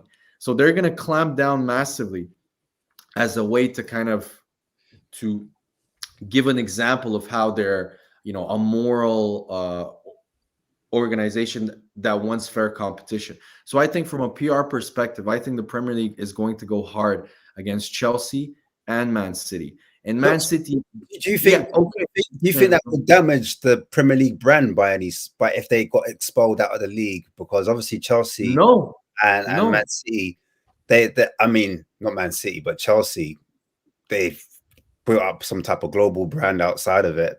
Maybe the league. You think? And also, forget that. That was a rubbish point. That was a shit point. Forget I said that. Do you think Chelsea and Man City, their owners, would leave their clubs if they were relegated to like Division 1, Division 2, like lower leagues? Not just but I'm saying like like what happened with Juventus. Juventus got all the way down. Chelsea. But you pay Chelsea the owners would leave and say, look, you know what? Chelsea can't because of like contractual. I think there's some Chelsea. The owners said when they bought them, you have to stay here 10 years. You have to guarantee. So they can't. They can't. They're here for. That's why I feel like with Chelsea, there's some diplomatic immunity. Again, how that club was taken is just like we can't go into it, but it's some political stuff. So I think there's a lot. Their diplomatic community stretches. So Man City is a whole different ball game, and the politics isn't on their side. The government isn't protecting them, and not in that way anyway. And the problem with Man City is obviously they got taken over 2-3 years before FFP became really serious the way it is now. And so all these dealings were already happening, and we're actually getting signed off by the Premier League. And so I think there's a bit of to and fro. And I think I wouldn't be surprised if the Premier League really want to kick that hornet's nest, that some of this stuff won't fly back at them at the same time as well. So it's going to be interesting what's going to happen. No, but the Premier League will say, look, we're clamping down now. We have found these financial crimes that you have done. The Premier League will try and outline that it is a legitimate league that is not controlled by the super rich clubs. And I think it will want to make an example of both these clubs. Man City can go on and say, oh, we're going to appeal. Those charges are still going to be there. There's going to be a trial, whether it's in a year, there's going to be a verdict. And if one of those charges, if they're guilty for one of those charges, there's going to be a points deduction, just one.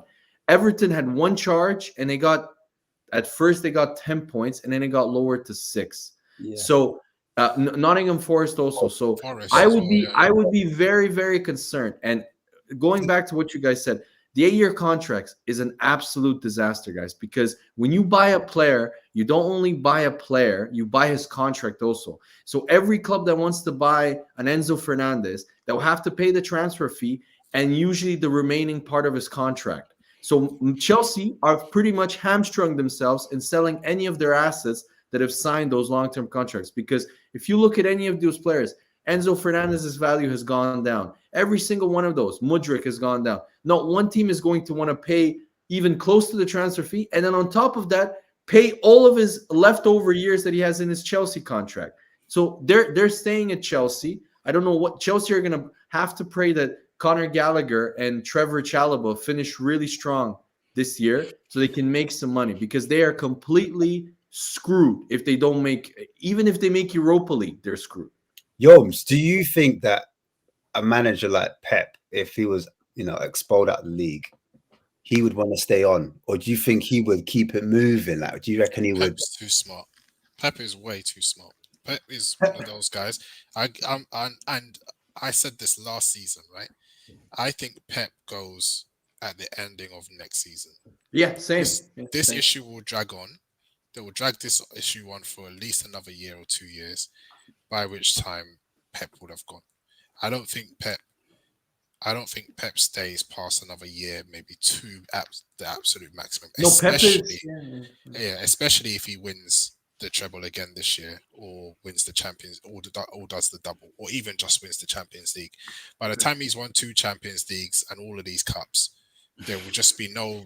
There will just be no impetus for him. He'll be like, all right, cool, do you think that all? And this is to anyone, like Toon Tactics. Actually, let me throw it to you. Do you think that will affect his legacy in terms of being an all-time great if this comes about? Like, yeah, it depends on what the charges that they get found guilty of are, because some of them are to do with like, so they sell, like, when I say underage, like 16, 15-year-olds, or they've bought, there's certain procedures they have to go through that they've been accused of not going through, and so that's different. That's not gonna, it's bad, but it's not going to affect his legacy. But if you've got systemic in terms of like financial injection of cash and bloating of sponsorship deals over several of years, people call it financial doping, like steroids, but financially, where you, as a result of that, were able to buy players that you'd have never been able to buy had you not inflated those sponsorship deals from companies that may or may not exist. Of course, that's the equivalent of what, is it Lance Armstrong, that cyclist? He was doing that's the equivalent of that. And so it's harsh, because the other side of it is Pep is still Pep. Those players are still players, and they did what they did, but they only did that because a team that should have never got them in the first place, as a result of the finance they received and bought for them, was able to put them together.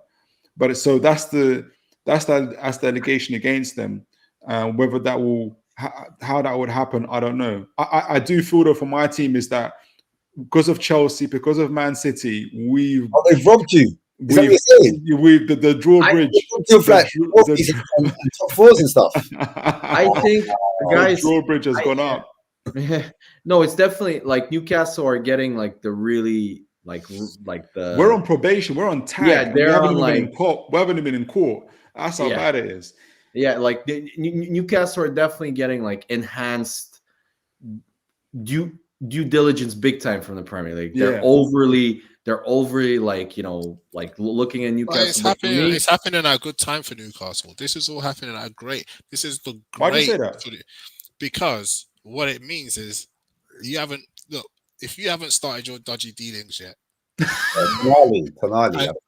and you're seeing how these men are being treated, you've still got the money. So you can see how these guys are being treated for doing their dodgy dealings. And you can say, all right, this is how we're going to use our money legally.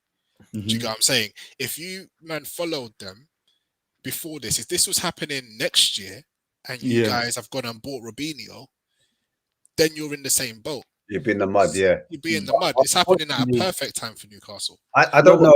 I just... go-karts like Levy did, but maybe an artificial beach or something. You know what Brighton do?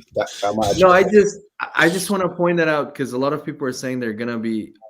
Where I agree with Ash about the integrity and the prestige of the league. I don't think they're gonna force them, divisions like they're gonna send them to the 3rd division. I think that'll hurt the league. What I think they'll do is what La Liga did to Barcelona, which is, I think they're going to impose as a punishment, they're going to impose a massive salary cap on Man City, in which, just like Barcelona, they're going to have to pretty much sell their players in order to maintain that salary cap for a few years. That's my Barcelona won the prediction. league I think last they're year. going to keep It them in doesn't the really league. affect. It doesn't affect teams. Barcelona won the league last year. Yeah, it doesn't affect teams like Barcelona, because what they do is they maybe buy 1 or 2 players, but they still sell some players, and a lot of their players come from from their youth academy. Do you think, for you guys, the main judgment, because we don't know what the consequences, do you think the main judgment would be from the public gallery? So if Man City are found guilty of all these charges, for instance, and I don't know, they get a big financial whatever, but the main judgment is going to come from us, from the fans. But there's no judgment. Dude. Everybody knows they're guilty. We all know they're guilty. I don't know that. The matter is, I don't know that. Come on, dude. We all know they're guilty. Like, come on, Man City cannot sell out tickets for the Etihad. Yeah, and yet the Etihad is worth 200 million or something. Or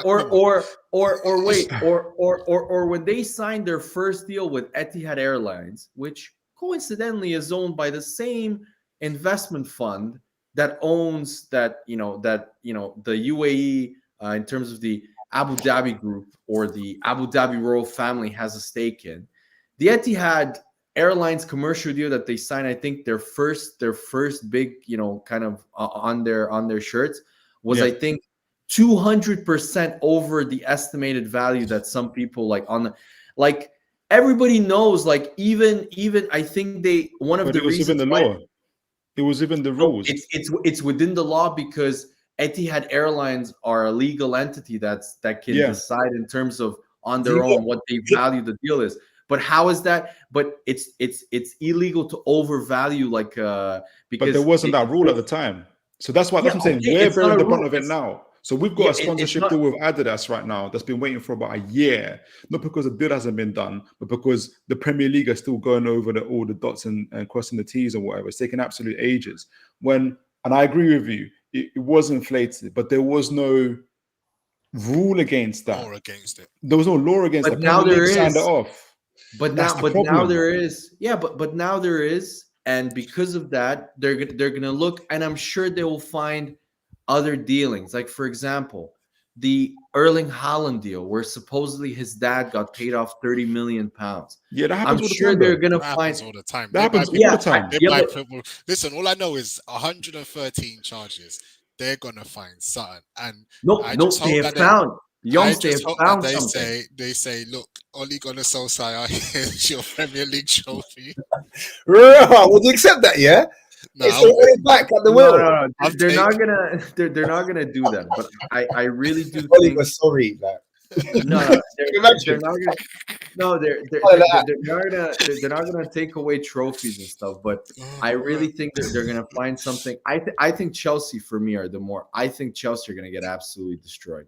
Do you think that's the reason why? Sorry, go on. Carry on. Sorry. Yeah. No, because I just think it's more political with Chelsea, and I just think everybody knows. Like, I went to uni in the UK. Like, I had a few friends that played football in London that were in some of those. Like, I had one friend who was in the Spurs Academy. I had another who was with Fulham, and he would tell me how dodgy, like, all of the best players from each of their, like, especially the one in Fulham, would tell me that Chelsea would come in, and literally back then he would say, like, they would buy his parents a house, they would buy his parents a car, just so he can go and train. Which, like, they were standard. So dirty. Huh? That's standard. No, it wasn't. No, but Chelsea did it on a whole nother level. He told me they literally did, like, Chelsea are extreme. Like, just look at the amount of times they've been sanctioned and they have been caught. Remember when there was a time? I remember when there was a time period where Chelsea had 49 players on loan. 49. Barcelona got Messi, and he had when he first got Messi, he had issues around his height growing. They paid for his operation and stretched out his bones. But that's what Barcelona did. It was worth it in the end, though, wasn't it? Okay, so, but that there's no, like. But that's but that's legal. Wait, but that's legal. But that's legal. No, but that's legal. But that's legal because that's related to the well-being of the player. Nah, they gave man hype, bro. That's not. Go with a hair transplant. I mean, I'm just for Man telling you City, guys. Man City, where I say Man City went the extra length, they did things like where they hired they'll make the parents, like they'll put them down as scouts for their team, so they stuff can like pay that. them. So they can pay them money. That was good stuff. How is that not a financial crime? You're creating a position so you can pay the person like Chelsea. And then not only that, did you guys read some of the financial like books in terms of Roman Abramovich accumulated over 15 years at Chelsea as a Chelsea owner, losses of over 1.4 billion pounds. So basically what Roman Abramovich did every single season was literally just put all the losses that Chelsea had and just swallowed them up into his holding account. So Chelsea wouldn't take on the losses. That is literally cooking the books. Chelsea are screwed, guys. He paid that off with his own cash when he was leaving. He agreed. No, he put in a holding company in a way that he loaned Chelsea money. So Chelsea owed him that money. So the moment the ownership changed, he said, I'm gonna forego that debt. Because if he hadn't foregone that that the club had, Chelsea would have gone bankrupt, like would have completely just been. He's a nice guy. Liquidated. Yeah, I mean, listen, we don't know how rich these Russian oligarchs here. Like 1.1.5 billion. Like that's chump change. No, but he put it. This is how rich. Cool. Like, but this should tell you if they're able to find this and this is in public. Can you imagine what is gone for him to hide 1.5 billion pounds of losses? I cannot imagine if some like experienced senior accountant or auditor looks at their books. I guarantee you, if they have a deep look at their books, Chelsea are completely screwed. And even this year, how have they spent so much money finishing 10th and finishing 12th? Like, this is another thing that people need to, Chelsea for me are I think are much worse off. At least Man City can say we're selling some of our players for massive profits. We sold Sterling for 60 million. We sold Gabriel Jesus for 55. They're making a lot of turnover in terms of even from their youth academy. Chelsea aren't even doing that anymore. No, I agree. Chelsea's youth academy has gone down. I think these guys are all dodgy, right? But for me, the reason why I don't think anything major is going to happen is because money talks, right? Like, listen, and the more money that there is, the smaller the club is. All of these guys, you know what I'm saying, all of these guys, the guys that are looking into this, the guys that are looking into these things, these are the same guys that Roman's having like tea and biscuits with.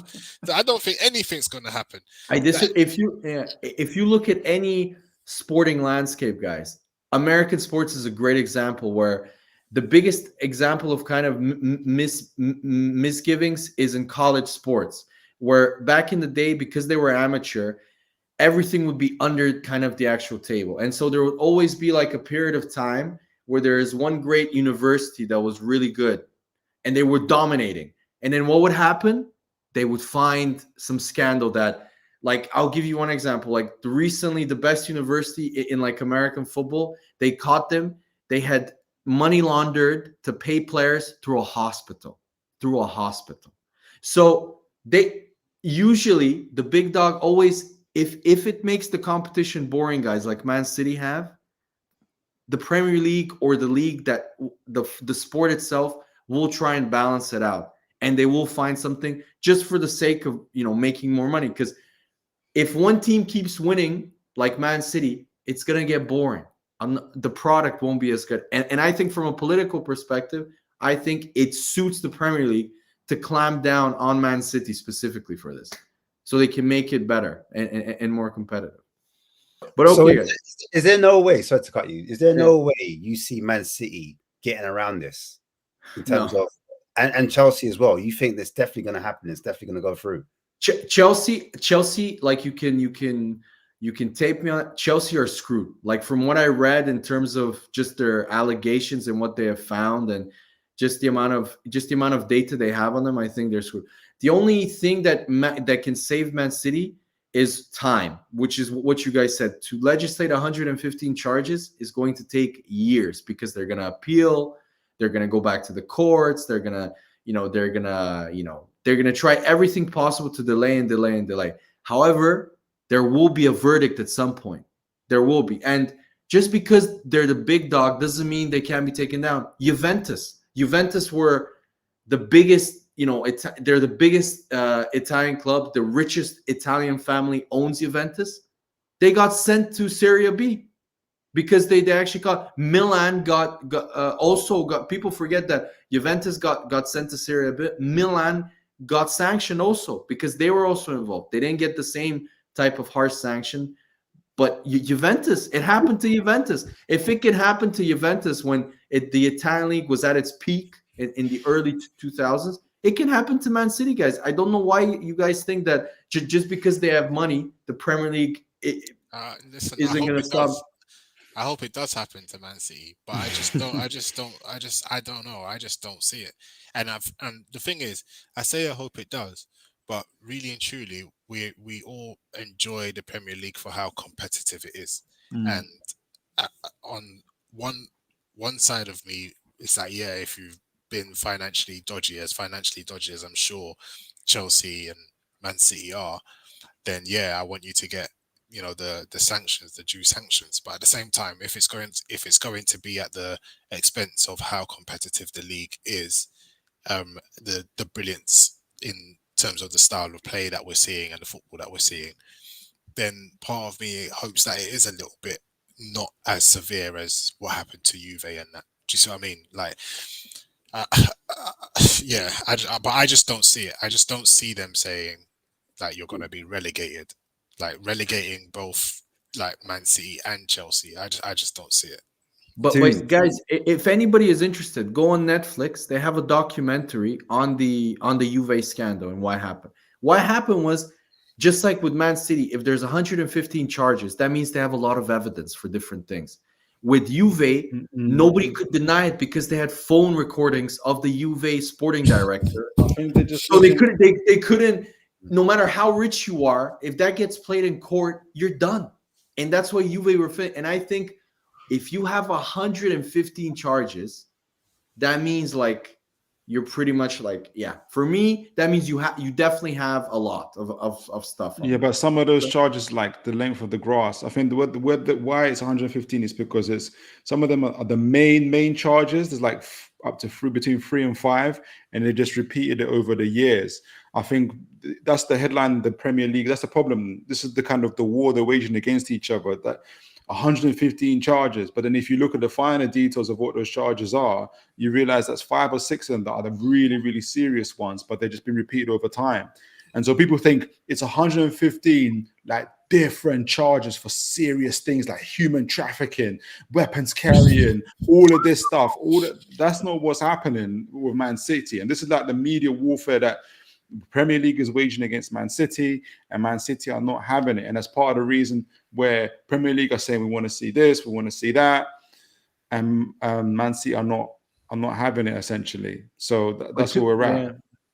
But the final thing, guys, before I go, don't forget also, there's not only Man City as a big club, Arsenal, Liverpool, Man United, they're all going to want Man City to be legislated fairly against. So even though you say Man City have money, all these other 3 clubs also have influence and money. And they want Man City to be punished justly, but based on what they have done. Look, and that all depends, though. That all depends. You only want that if our books are clean. If our books are not clean, then please don't look at City. And that's the truth. No, I think Arsenal are in a strong position financially because they've been run well. And this is what I say about it being a really good time for new players. Ladies, may we get a word? Hide the money on. There's poor people around. But I don't know what skeletons United have got in the closet. So I'm just praying that the reason why we're getting we're getting what's his name on loan. Who's the striker we even had on loan last year? Val Weghorst. Yeah, the reason why we're getting Val Weghorst on loan is because we're trying to keep our books clean, because we don't want them people knocking on our door. So I don't know. I don't know if that's going to be the case or not. No, but we're going to see. But I really think, you know, teams like Spurs, especially like Arsenal, like Liverpool, who have always been talking about being self-sustainable, they're going to lobby the league. They're going to lobby the league to punish Man City, and Man City, you know, of course that they'll have influence and power, but let's be honest, they're not as influential in the Premier League as people think they are, because they're just not as popular as a Man United or an Arsenal or you think Man United and Arsenal are popular in the Premier League? You had a vote recently on multi-club ownership because Dan Ashraf said Ruben Neves, and everybody got scared about multi-club ownership. And what happened in that? Oh, that's right. The votes went all for Newcastle, and Telegraph called us the leaders of the rebellion. Chelsea, Man City. They hate you guys. They hate you. No, Chelsea, Man City, Wolves, Nottingham Forest, Everton. They found a new friend, a new leader in our owners. I was talking about this before. Tottenham, Levy are hated. Liverpool, all of those guys wanted to stop our takeover from coming through. You guys aren't loved. You might be loved by the fans and popular in the world, but in the Premier League, you think Everton want to see Liverpool just dunking on them season after season and winning Premier Leagues and reminding them how rubbish they are? No, they don't. And the fact that they're always themselves are in debt, they don't like that either. So you guys aren't that popular in the corporate side. I think they try to make you're going to have another vote for the financial fair play again to change that round. Who are they leaning on for that? They're leaning on for Newcastle for that, and other teams as well. So you guys are losing that kind of war, and that's why this whole kind of conversation around the Super League is happening. That's why you got the conversations around the government trying to put an independent regulator happening. The Premier is on top for the Premier League, but anyway, it's 1 o'clock in the morning, and I say I want to end. But tune is, but tune. I can't this believe guy doesn't care. My friend, we've got families, bro. We need to. Let's do probably. Yeah, I gotta go. We are gonna end the show on that note. Right? I want to big up everyone in the comments. Big yourselves up. Thanks for everyone watching at home, on the phones, wherever you're watching the show from. Big yourself up if you're watching it live or if you're watching it later. Please do not forget to like, share, and subscribe, guys. Please make sure you do that up there at the top. And subscribe to these lovely guys. I'm going to obviously say Toon Tactics, where can we find you once again? Yeah, you guys can find me on Toon Tactics TV, on YouTube, on TikTok, and on Instagram. Cool. And Stefan, what have you got coming up next? Where are you going to be? What channel? Tomorrow, depends. It's still not sure, but tomorrow we're probably going to be doing a North London is an hour stream on Tottenham Way. I'm usually on that. I'm also on CMO Sports with Connor from time to time. So you guys can find me there. Yes, and also big up to Yomus. Thank you for coming on. I'm still waiting for Yomus' channel to start to release. No, I'm joking, bro. But yeah, no, love for everyone coming up. Big up Deji Spurs that was on earlier. Big up Ten Hag TV. That'll be Yomus' Ten Hag TV. Yeah, big up Deji Spurs that was on earlier, and big up Golks. I want to leave Golks with this last little reminder of what happened. Let's finish on this one. What's wrong with you, bro? What the heck? You tripping, bro? You tripping? That was the wrong clip still, I'm not going to lie. It's meant to be a Liverpool fan crying. Yeah, there's a scene that one. Guys, big up yourselves and peace and love. Peace. Yeah, guys. Come on, you Spurs.